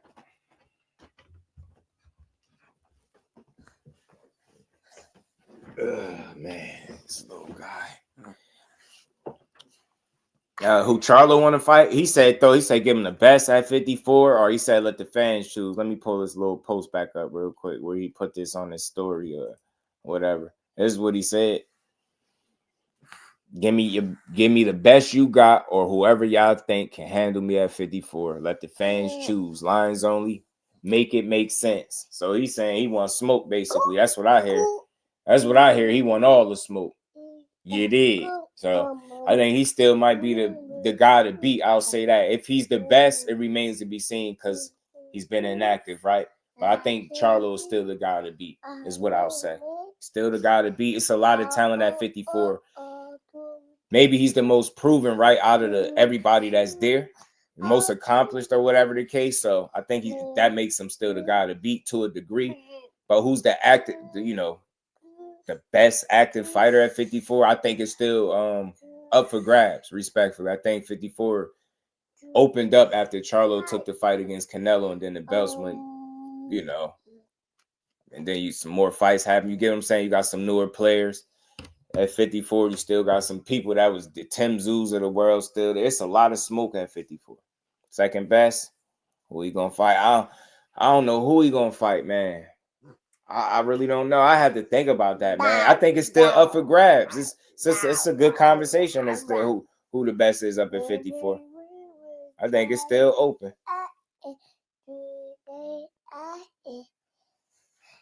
What are you saying? What'd you say?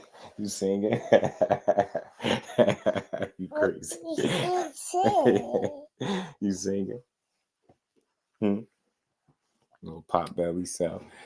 I see Charlo, Mortazali, Boa, Chuck, Fandora, Ortiz being solid fights for Bud. 54 still. I think so too. I think all those fights are difficult fights too. I think they all difficult fights. Damn, Randall, you think Tim Zoo watched at 54? Nah, I don't think so. I think he just had a tough fight. I just think he had a tough ass fight with Fundora. I think the elbow split his head, and he fought. I think his team in that regard kind of failed him by letting the fight continue and not just stopping it and kind of living the fight another day. I think they allowed him to take a lot of punishment that he didn't need to take. Now it remains to be seen how exactly he's gonna look after that fight, right? If there's questions that he's going to have to answer, right, as a fighter, and I think that's fair, but I don't think he's washed. I don't think it's fair to say he's washed. He gave Fundora hell, and I think had it not been for that cut, I think he arguably might have stopped Fundora. Broke his nose up in there. He did Fundora bad. Tim Zoo's still a threat, yo. Very dangerous fighter. Very dangerous fighter. And if he's still the same exact guy, assuming that he will be, I mean, yeah, he's still a threat. Still a threat at 54. And he still got some great fights that he can make up there. So no tune-up, get Charlo the best after 1 year. And that's what he's saying. He's saying, or make it make sense. Give me the best you got at PBC. That's what he's talking. He talking that talk, cuzzo. So we going off his words. So that's what I'm saying. When he put himself in the fire like that and say he wants to smoke, the people going to expect to see it. They going to want to see the smoke. They going to want to see him in there. You know what I'm saying? And food got worse. Till someone beats Jermell, yeah, I think he's still the guy to beat. Whether or not he's still the best is like it's up for grabs just because of the inactivity, right, and just not being there. But we'll find out. We'll find out when he returns where he at.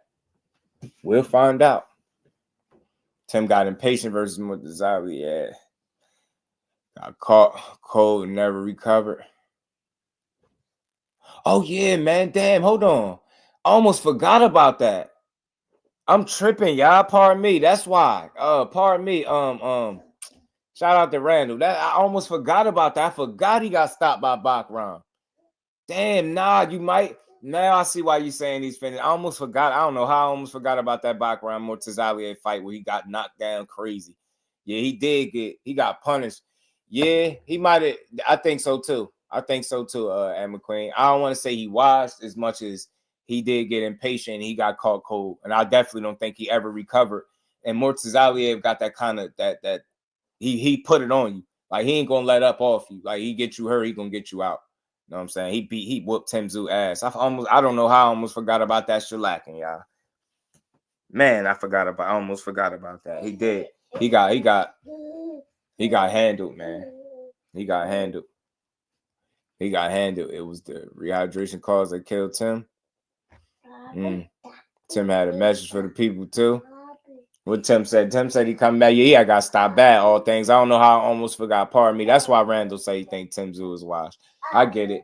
Yeah, but I ain't gonna say washed just yet, right? Yeah, I do think he got caught, and I think he just never recovered for sure. You know what I mean? I think he never recovered. Cornflake Lamana. Yeah, he's still fighting Cornflake, right? Here in Orlando. Shout out to Orlando. That's where you at. That's where you at. All things in Orlando. Shout out to Orlando. Get down. Get down. But let's keep rolling, y'all. Let's keep rolling. Yeah, you're right. Good, appreciate you, Randall. You just sparked my memory. I almost forgot about the Mortazalier, man. Got you.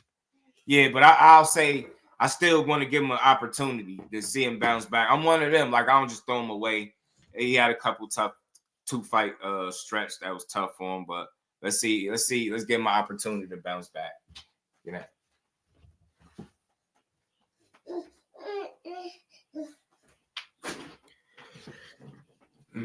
Mortazalier versus Charlo. Yeah, that's a damn good fight. It's a good fight to make. Let's say you could get hurt, but hurt washed.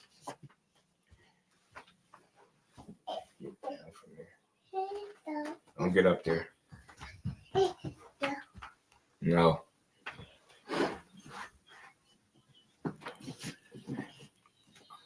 Let's keep rolling, but let's see, man. So I still respect Charlo as a top fighter, man. Until somebody at 54 proved to me that he is not a top guy. I got reason to believe that he is.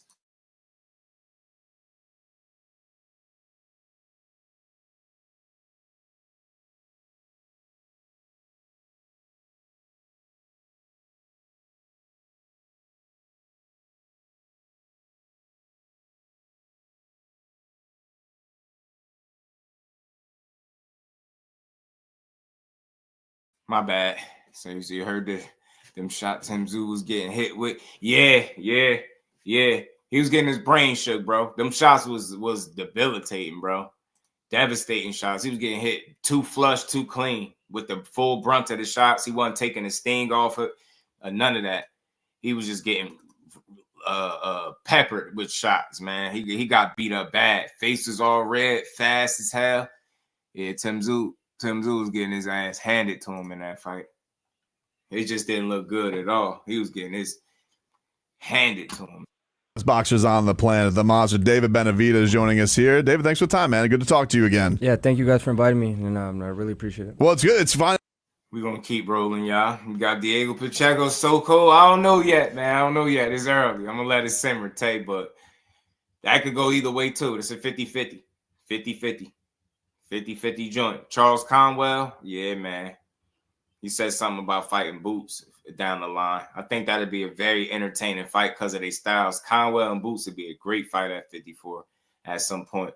Whenever Boots decide to get there, as long as Conwell's still doing what he's doing, then that's a fun fight. But something else I seen, this short interview with David Benavidez, man, and he was talking about, his training camp and the injuries that he sustained in the fight. And the reason I'm playing this because people was questioning if he really was hurt. You think he was really hurt? And they think that's why he looked like that? Yeah, I think he was hurt. I don't think he's the kind of guy that's just going to make up injuries. And I think when you hear the story behind what happened and how it happened, this dude, arguably, he shouldn't even been fighting what was his name? Alexander Vostok. He arguably should have pulled out of the fight with the injuries he had. He had a cut and everything that happened. I think a couple months out from the fight. So it was a lot, man. This dude went through a lot, but I think him being 100% healthy in this fight against David could make it a very difficult fight for David Morrell. You know what I'm saying? I think that could be the worst thing for him, is that this dude is 100% injury free, because he really want to hurt him. And I think it's a 50-50 type of fight, but the experience heavily, I think, favors Benavidez. Maybe the pedigree might favor Morrell, so you got something there. So I think it's a good fight. It's a pick'em kind of fight. I understand anybody that's going either way for different reasons, right? But Benavidez got a lot of experience that, you just can't gain in just 11 fights. So is the experience going to be too much mixed with the style of a Benavidez, the pressure, the punch output, or is this going to be the Cuban, and the pedigree of the Cuban style and the pedigree of David Morrell? We're going to find out, because February 1st will be here sooner than later. We already pretty much in January. The new year is here. So we're going to enjoy this fight, man. Yeah. So it was a couple weeks. Yeah, he was talking about it in this one. Brought in stitched around, late nose to fix the cut so he can make it to the fight. But nah, bro, he looked bad, Dub. He looked bad in the fight, man. He looked subpar this first fight. We just don't take into account that these dudes are human. We think they're supposed to go in there and be Superman. So I just wanted to play this and it's not super long. It's like 17 minutes or something like that. But he talked about some of the stuff he went through, and I just wanted to play it. And then I'm going to talk about a little bit how this might be bad news for Morrell. A healthy Benavidez could be a tough guy to deal with, I suppose. So let's get to it, though. You've been training down in Miami for what, like a year and a half now, 2 years? How long you been down here? It's been it's almost about to be a year in February. I moved down here. I bought a place out here. I still have my place in Seattle, but because of the cold and the weather over there, I had to give myself something that there's more summer and so more sunlight. So I came over here. It's a beautiful city, and I love it here. It's always wet there. Yeah, always. Like it's always if you get the sun, everybody celebrates. But normally it's gloomy, cloudy, rain. I remember we used to go play Seattle. It was open. Yeah. So it was just miserable. Yeah, it's a beautiful city, but it's just there's only 2 months out the summer where the sun really comes out every day, and after that it's just gloominess and dark and wet and rain. We were just talking before we got on the air about pro athletes trying to box. Have you seen anybody, any pro athlete that has come across your parts that's kind of decent, like that's not a boxer but is getting in the gym? You're like, yeah, he's kind of decent. Yeah, like, we actually have one of my bros. I don't know exactly what his name is, but he trains at Boxer. What's his name? The football player? He's an NFL player, but he's actually pretty good. He just fought on the Boxer card on 11/11 not too long ago, but he's good. He was an NFL player. But as far from anybody else, that's really kind of the only other professional athlete that I've seen that's actually pretty good in boxing. There's not really that much in the sport of boxing. You're fighting David. People don't know what a bad performance is and that goes to show me that they think these people are Superman. They think these dudes are superhumans. Like they just supposed to go in there and every night is supposed to be the best thing you ever seen. That shit ain't real. You gonna have off nights. You gonna have less than stellar performances. But the thing with Benavidez is, despite what you think he looked like, he won the fight comfortably, and he was in control. He never was at risk of losing that fight against Vostok, and never. So I don't think he looked bad at all. I don't see how a person could look bad winning 9 rounds. Like I just don't. I don't get it, especially under the circumstances that he went into this fight under. You know what I mean? Multiple cuts, injuries, and stuff like that. Morrell coming up on February 1st, pay-per-view, Las Vegas. Hell of a fight, man. Listen, this is not you're not taking an easy one here, which is not your style. You're always usually taking the hardest matchups. What made you get to this matchup against David? So the way this fight was set up is, I've gotten to a point in my career. I've been professional 11 years now, you know what I mean? And I've won 4 different belts. And my plan was, I was the #1 contender to super middleweight to fight for all the belts against Canelo Alvarez. That didn't happen. So I went up to light heavyweight. I won a belt, this belt that I have right here, the interim title. And I was just looking for the best fight I could possibly make for myself, because at the end of the day, I have something to prove, not only to the world, but to myself, that I am the best in the world. And the Facts only again. other person I'll that call was him there, facts you know, machine. besides It's obviously facts. besides Bivol and Beterbiev. And remember, they were saying he was ducking. He was ducking him. And they wasn't taking into the account that he was right there on the cusp of a Canelo fight. And he was doing everything in his power to get that fight. But we as fans was expecting him to forfeit his position that he fought so hard for and earned. And just fight a guy that's up and coming. That was a risky fight when he could have potentially got something better. When he seen that wasn't available to him, he moved up. Beterbiev and Bivol had something going on. They was trying to make that fight with Jesse Hart, right? And he chose Morrell. And Jesse Hart had a response to that too. But it's David Morrell. So that was the best fight that I seen. Not the easiest fight. It's probably the toughest fight besides Beterbiev and Bivol. But I said, hey, I believe in my skills. I know that I'm the best in the world, and I want to prove myself on the big stage to all my people. And this fight, you know, we made the fight happen. T-Mobile Arena, February 1st, and it's going to be a great night of boxing. You guys got after to that press conference. It seemed like there was not a lot of love lost already between you guys. Is that right off the bat? Was there something beforehand? Because it seemed pretty vicious between you guys when it came to the war words early on. Well, because the only reason that happened is because at the end of the day, this is a great fighter, and he's trying to go in there and knock me out. You know what I mean? So he had a couple words for me saying that I was running from him, this and that, and you know I kind of had to test his temperature and let him know that I'm gonna be here all night, and I'm not gonna be running from nobody. And then by the time this fight is finished, he's gonna know who the best fighter, who the best David is, and that's kind of what I showed him. That was, you know, I was just trying to check his temperature real quick.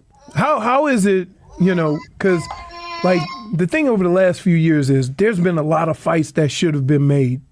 You are willing to do that. You have the belt. You're willing to go ahead on and put yourself out there and fight who's available. Does it bother you that there's some guys that pick and choose and don't want to test whether they're the best or not? They just they don't want to have these big fights.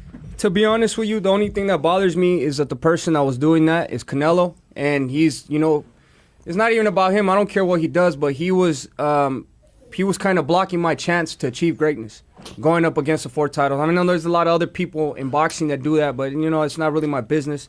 But, you know, that's the one I did have a problem with, Canelo Alvarez. And, you know, I think now, since Floyd Mayweather, his era came, I think everybody's now is more about protecting their O. And, you know, if the money isn't right, they're not going to take the chance. I got you. But for me, I feel like if you want to get the money right, you got to go through the hardest fights. You know, you got to show the people what you're really made of. And this is what I'm doing with this fight. Every fight that I've taken, they've been hard competitive fights, you know, where it looks like it's 50-50. Nope. But I go in there and I do my thing and I show the people why I'm the best in the world. And the thing that was crazy, but I remember talking to you about this with Vegas because you didn't want to wait around. You want to make your own path. But, like, there's probably 2 fights that people really want to see Canelo fight. It's either against you or it's against Terrence Crawford. And it's like he comes out, it's like, all right, it's no disrespect to Edgar Berlanga, who's a fine fighter, but like I think as the fans know, like we know who we want to see. So like when that was the fight made, energy, like bro. did you like And eye roll at it? Jose. Like were you like this is really where it's going? Well, you know what I mean? I wouldn't have had a problem with that fight if Edgar Berlanga would have went out there and really put everything out on the line. He didn't do shit. No, I'm sorry. I mean to say. It's all right, He didn't do anything. You know? Right. It was just defense the whole fight, not trying to get knocked out. So it's like when you get an opportunity like that, like come on, bro. Like Go after it. Go get it. Everybody's paying high amounts, like $100, $90 for this pay-per-view for you to not even give everything you got in there. You know what I mean? So that's what I feel like. That's why Canelo has been avoiding me because he knows I'm not. You know, I'm going in there. I'm putting everything in that ring. I'm not leaving nothing to chance, and I'm putting. You know, I'm working my ass off, and I know I have 100% confidence in myself, and I know whoever I get in the ring with, I'm gonna end up winning. You know what I mean? So, the people that Canelo is picking, you know, we all know they're not the best. You know, there's only one guy that everybody wants to see Canelo fight, and that's me. And you know, it's kind of unfortunate that that's not happening. But you know, there's still other great fighters. You know, I always told people that what happens when you don't get a Canelo fight or you get the Canelo fight? Wait, is your career over? Right. You know what I mean? You still have to make your own path. You still have to, you know, show the people why you were great. And I feel like my career, if I never get the Canelo fight, it's fine with me. You know, my destiny is chasing greatness.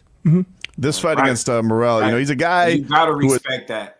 The man, he made a couple mistakes. Bounced back from him, fought the right fights, positioned himself. He tried to wait it out while fighting the right fights and doing everything he was supposed to do on his end to get himself back in position. He did that.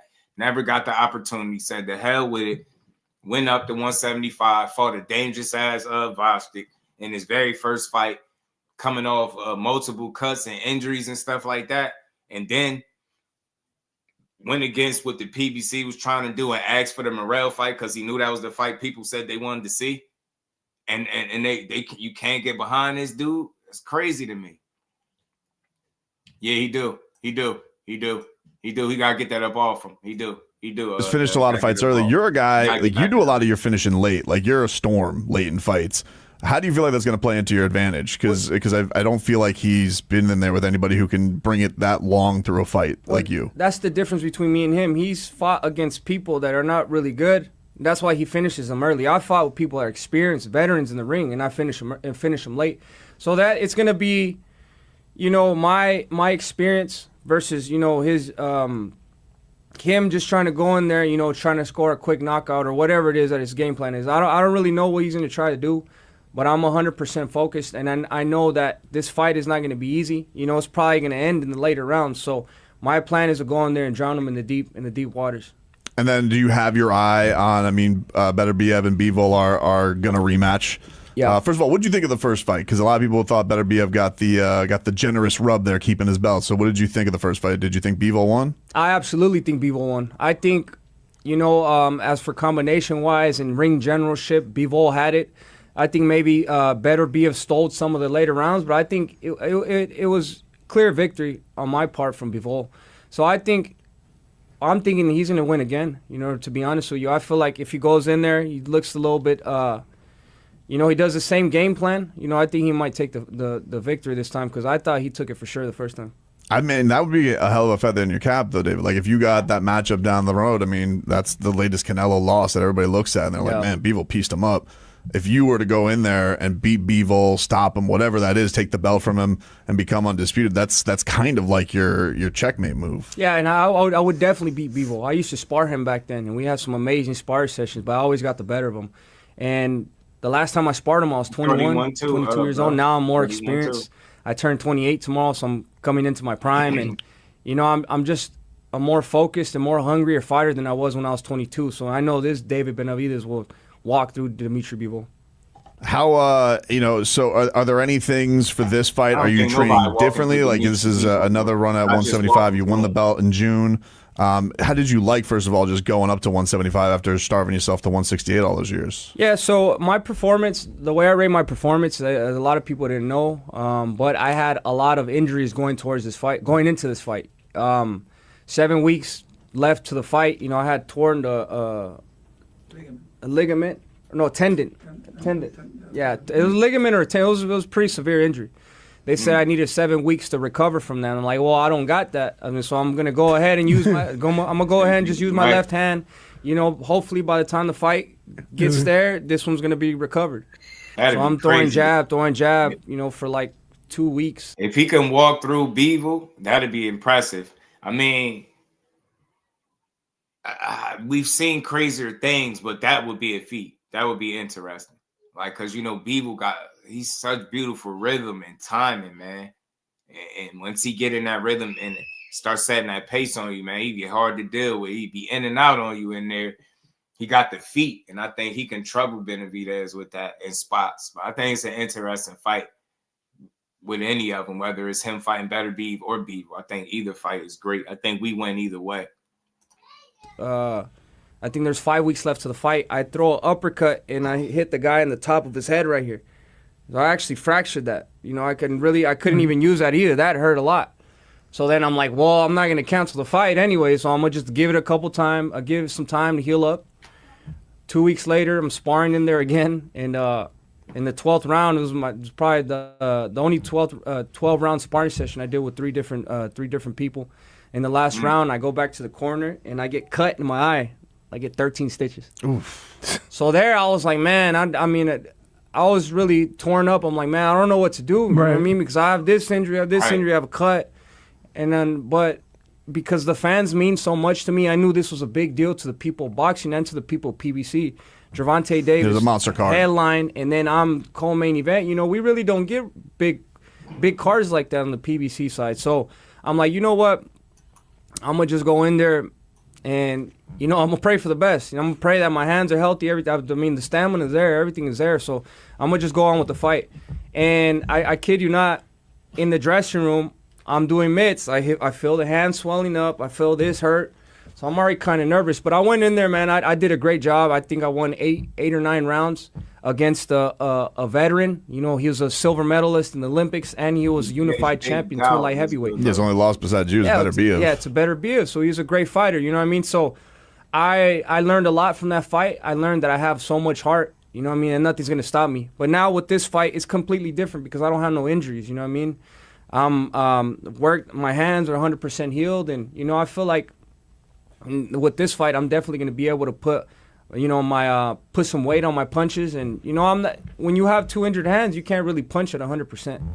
So now this one, I'm 100%. I feel great. I feel confident. And I can't wait to go in there and perform for the fans. Man, you see what I'm saying? Dude got to cut 13 stitches. He tearing tendons. He got he got injuries in both hands. And this dude still went in there and fought. He said he was hitting the pads. He started feeling his hands swelling up. He started getting nervous, and he still went out there and fought. So again, why I'm having this conversation today is because if this is how he won 8 or 9 rounds against the top guy at 75 in his first fight there, compromised, injured, dealing with a cut that just, had the 13 stitches, like all that shit, and you get in the fight, you get back there, you start hitting the pads, your hands swelling, and you get through 12 tough rounds and win 8 or 9 of them. And now you talking about he 100% healed going into the next fight. This dude building confidence the right way. He learned a lot about himself, and he fought hard as hell with them injuries, bro. I did not feel like I was watching an injured fighter when I was watching him. So that I think that's crazy. And a healthy Benavidez might be trouble for Morrell. He really gonna push it. You know what I mean? If I thought he was fighting hard the last time, 100% Benavidez, this should be a different look. And I think it spells a tougher fight for Morrell. So I truly hope he prepared and ready to fight this dude. Having to wait 6 months too to get back after it, that's got to be such as a pro athlete. I tell Leroy's a week you got to wait in a football game. That's crazy. But having to wait that many times to get back in there and feel all right, now I feel like I'm at peak. Is that a hard thing mentally for you?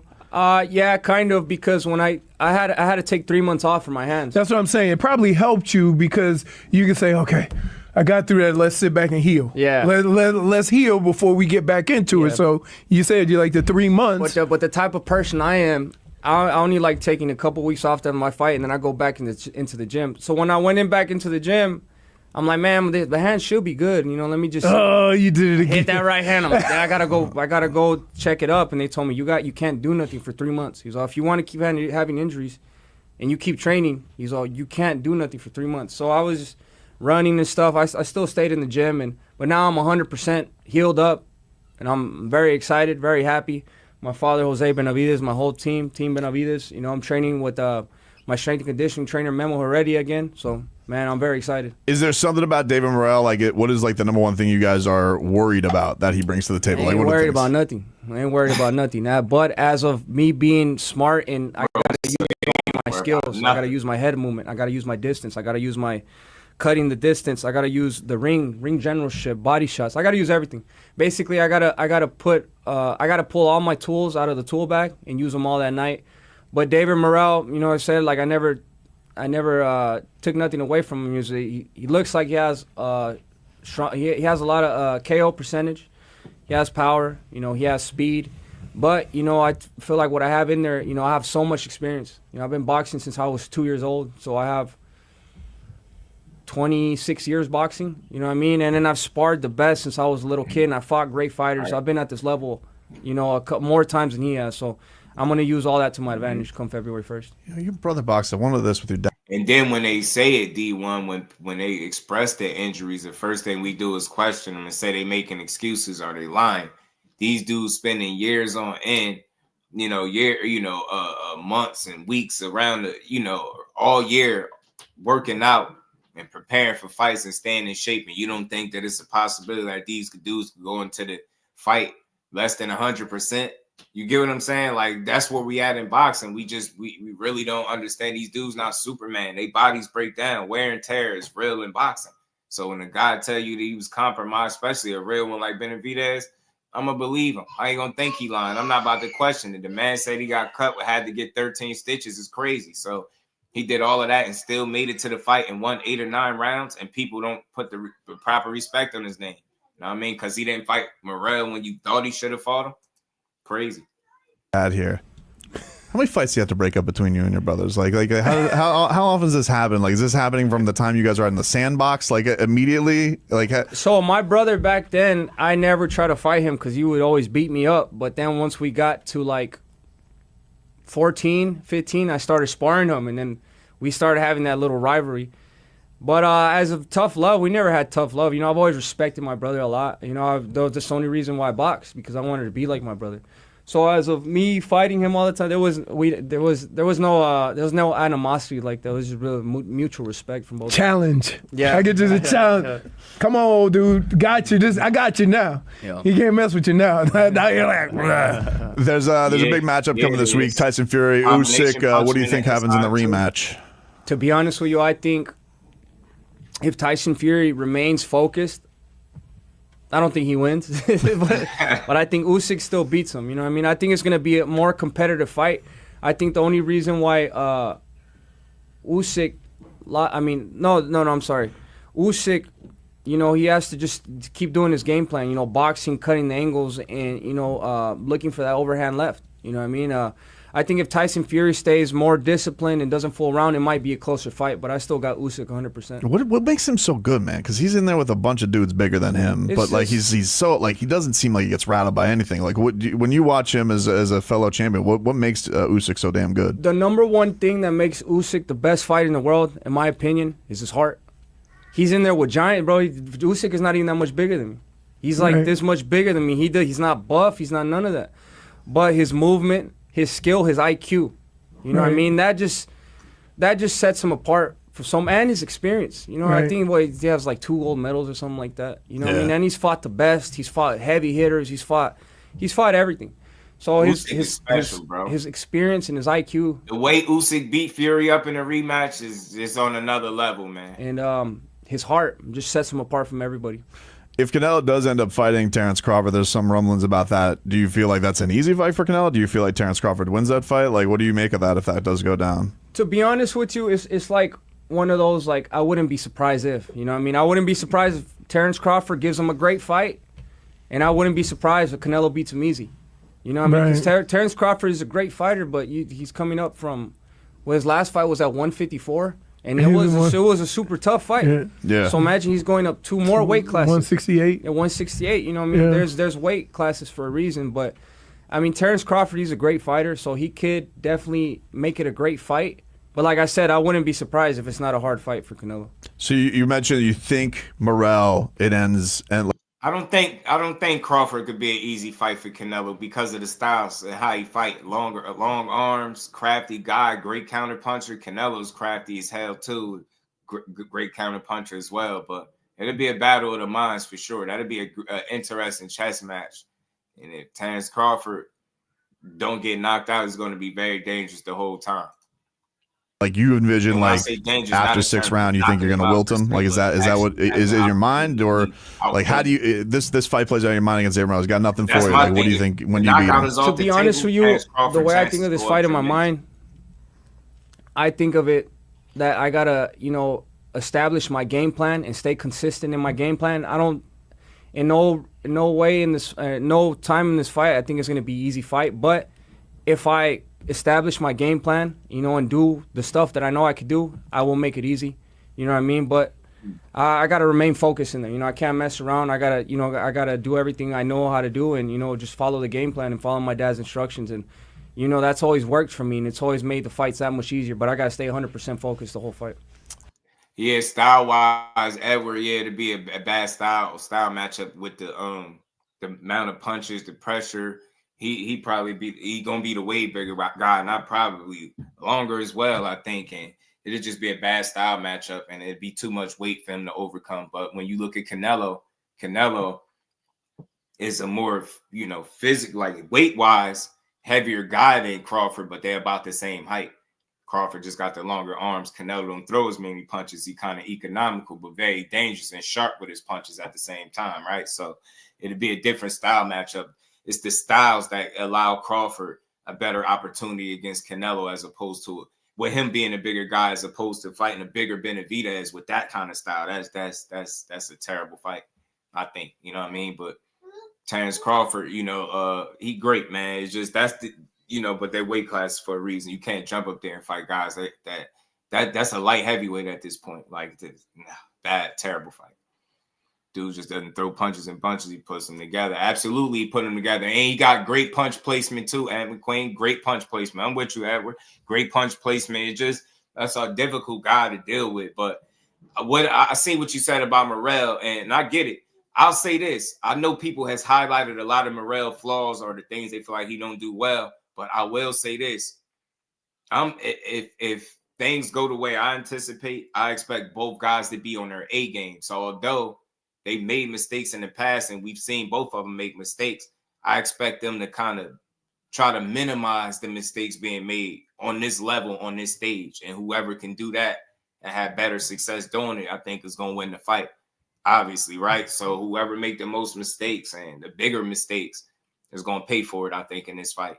What I like about what Benavidez was saying in this interview is, he understands that he going to need his tools. He going to need to bring all his tools out for this fight, he said. He going to need to use everything. And he had movement, everything. So it seemed like he, as much as one could understand the task at hand, he understands who he fighting to a degree, right? He understands that he fighting a guy that is going to bring it, that's talented, is very skillful, that he going to need his full bag of tools to be able to beat. You know what I'm saying? But 100% healthy David Benavidez is going to get his dude hell, I believe, man. So I think it's going to be tough for both guys.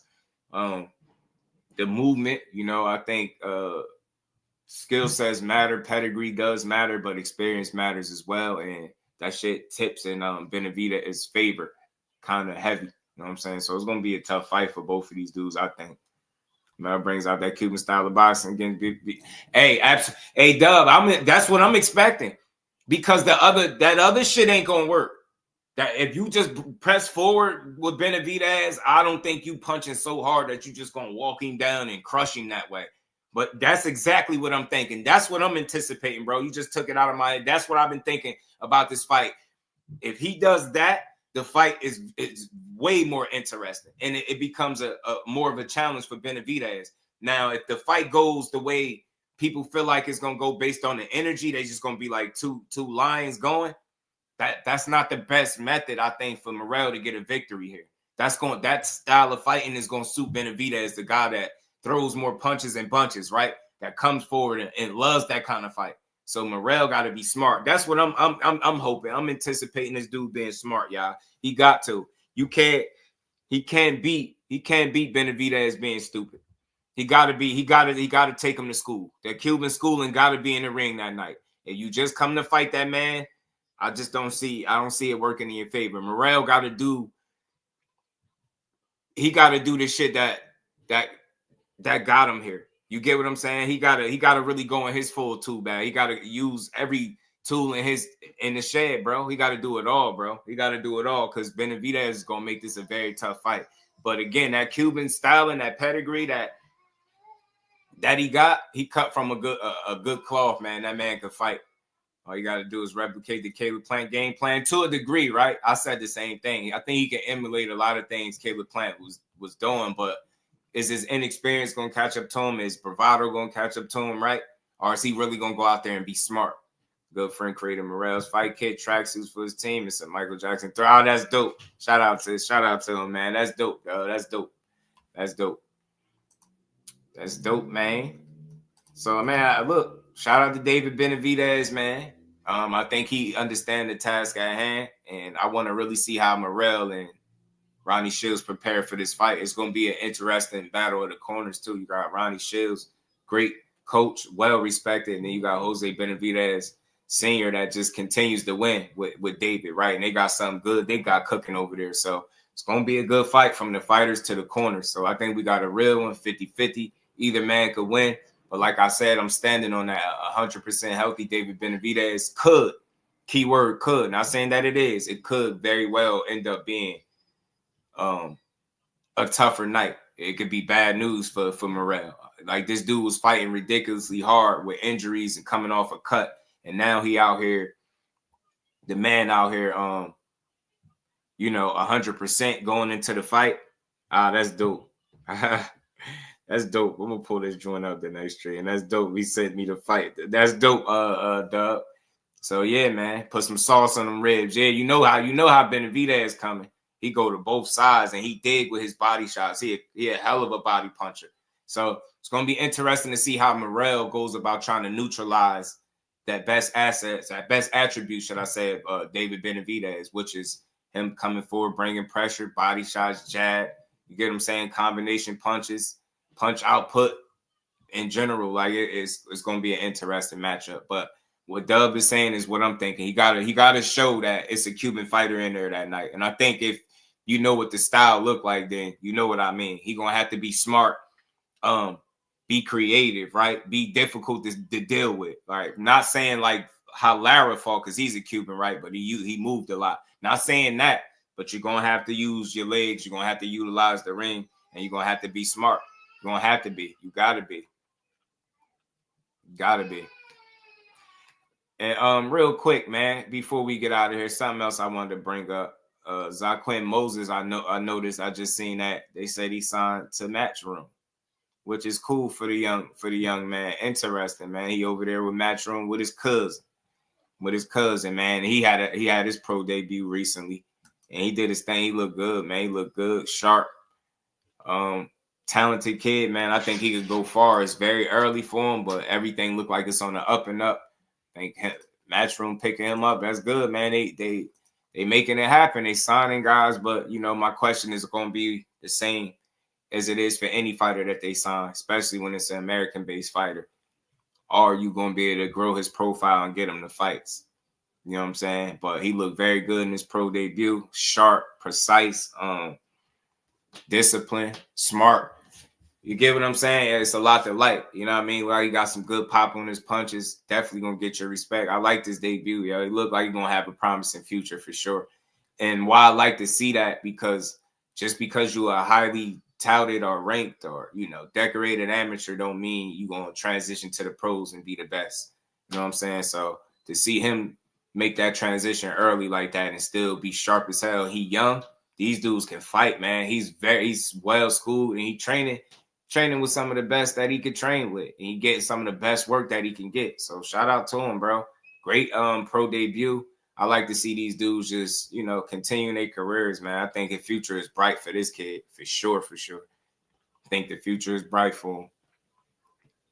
Zaquin wins on January 25th. They put him on Riyadh season prelims, 222. Keep him active. I love that. Zaquin and Lil Manny never fight. Right. They're going to call for that. You know what I mean? Yeah, but he looked good in his debut, man. Super Talent just needs a bit more sophistication. You're coming from the professor. I get you. But yeah, man, I think David Morrell, like, what I'm saying is this too, y'all, before I, finish all the way. My final thoughts on that is I'm expecting guys to be on their A game, because I feel like to win a fight of this magnitude, that's what either guy need. And to be able to compete on the level to even be in the conversation of winning the fight, got to be on top of your shit. So I expect both guys to be well prepared, trained. I know Sina Agbeko been making a lot of noise about Morrell not being on the up and up. He doubled down. He did more than one video, y'all, talking about this, this suspicion of PEDs and how they ain't been on the up and up. I don't know how true that is, but all eyes are going to be on him. What we do know is David Benavidez made for sure that it's testing going on. So I think as long as he tests just like everybody else, everything will be on the up and up. We're going to see two clean fighters, and we're going to see a good fight, hopefully, man. May the best man win. I like them both. Support them both. Difficult fight for both fighters for different reasons, right? That Cuban style, if it's in the ring, it could be a headache for Benavidez. And you seen the Caleb Plant fight and seeing how that movement and being disciplined using ring generalship got him the first half of the fight. You know what I mean? He was looking good after that first half until Benavidez picked it up and he slowed down. Morrell got to make sure that whatever pace he fighting at, it's one that he can maintain, because if he slows down, it's Benavidez is gonna be like a shark in water, bro, and he gonna go for him. So hopefully he stay on point in that fight, man. Hopefully we get a great fight, man. If we see a knockout, I don't know, but I think either guy got the ability to knock the other one out. I think Benavidez, the combination of power, heavy shots mixed with the combination, punch placement, and all that makes him very dangerous for anybody that's in front of him that got to deal with that. Morrell, same thing with him. He got really good single shot power too, and he can put them together when he's on top of his game. He shows a very balanced, very polished fighter, should I say? You get what I'm saying? Now, of course, there's highlights and there's lowlights. There's things that he do wrong, like we seen a lot of that in his last fight. But I don't expect that he's going to approach this fight that way. I think it'd be a lot smarter. I think he's going to utilize a lot more of the skill set. And I hope he don't let bravado cause him to fight a fight that is not beneficial to him winning it.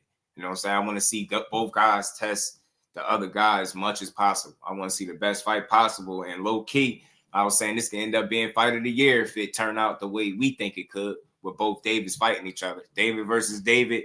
We've been calling for it. We getting it. Big shout out to David Benavidez for standing on business, making sure he give people a fight that they wanted to see. And I'm here for it, man. I'm here for it. But shout out to Zaquin Moses, man, for signing up over there to MATCHROOM, man. I think they got another good talent, bro. Let's see. Hopefully they move him correctly and they get him the fights that he need, But like Dub said, he go out there and win on the 25th. They keep him active, bring him back Riyadh season 222. He in there, so it sound like the door had been open. Core went over there, tested the waters. He followed suit. I think he's gonna be a part of a Riyadh season card as well. So it's good to see that, man. Opportunities for these guys to continue their careers and showcase their talent, man. Warlock Boxing, what it do, man? Yeah, for sure. And very, very dangerous. They dangerous for different reasons. And like I said, we just look at both guys and just, we assume that they're going to be on the best versions of themselves that night. We're going to get a great fight for sure. I know. I'm still hung up on who to pick because I know if Morrell does what I believe he's capable of, he gives himself a very, very good chance to win. But if he does anything less than that, and you in there with a 100% healthy David Benavidez, that could be a bad night for you office too. So it's really a pick 'em fight, man. I don't got a dog in the race because I like them both. But we'll see. We'll see. But salute to everybody in the building pulling up for this early build, man. Shout out to my brother Jay Hardcore, man.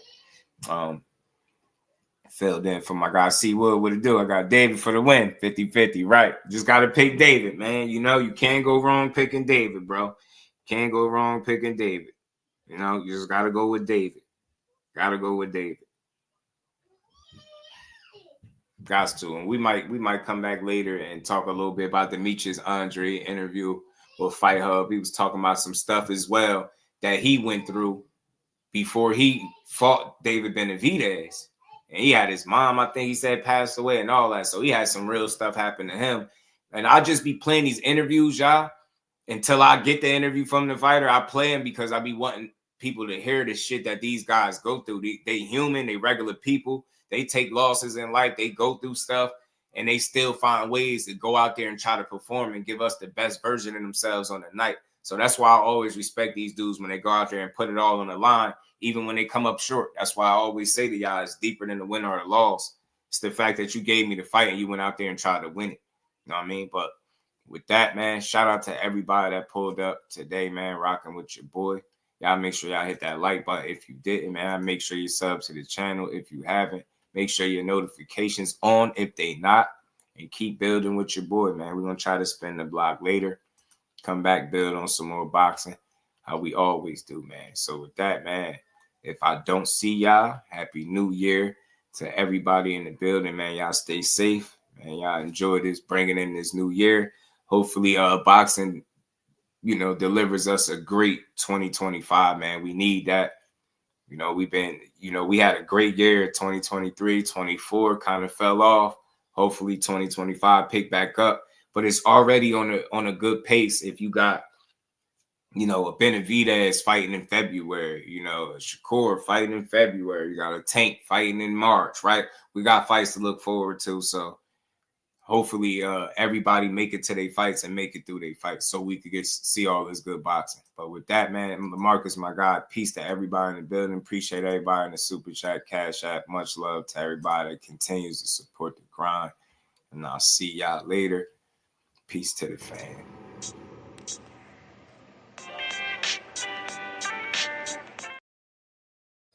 Oh, shit. My bad.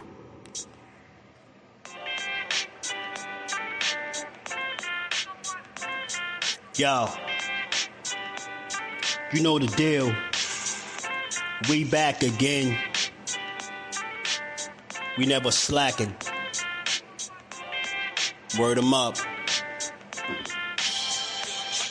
Ladies and guys, whether if you drunk or you high, it's time to pay respects to the illest man alive. If you think you got a point, he'll shrink you down to size. And from there it's downhill like a slinky or a slide. Open your eyes, got a deep connection with the rise, so you might see him jump in whenever they go live. Peep it, his channel blowing up now, it's not a secret. With tons of exclusive interviews to listen to. Them other channels I hate, but yo, they missing clues. They start narratives, sip the goose and twist the truth. It don't take a rocket scientist to get the proof. Just click the live at 4 p.m. Eastern time. But when you chime in, make sure you keep it kind. But if cowards want to debate, then it's feasting time. My man Jusdu shine busy all the time. Grind 24/7, 365. Videos he might have 365. My rhyme sick, they make you do a 365. You get a rich if you think you fit to survive. It's Jusdueboxing, time to click the live. Ain't no beginners, if you soft, you ain't down to ride. I crush you, respect too, it's Jusdu. He got the illest boxing show on the internet. The boy been a threat and he ain't even had dinner yet. Word 'em up.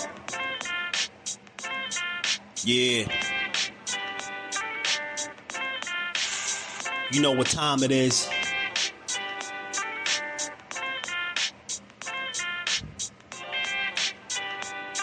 "4 p.m. Eastern. Click the link.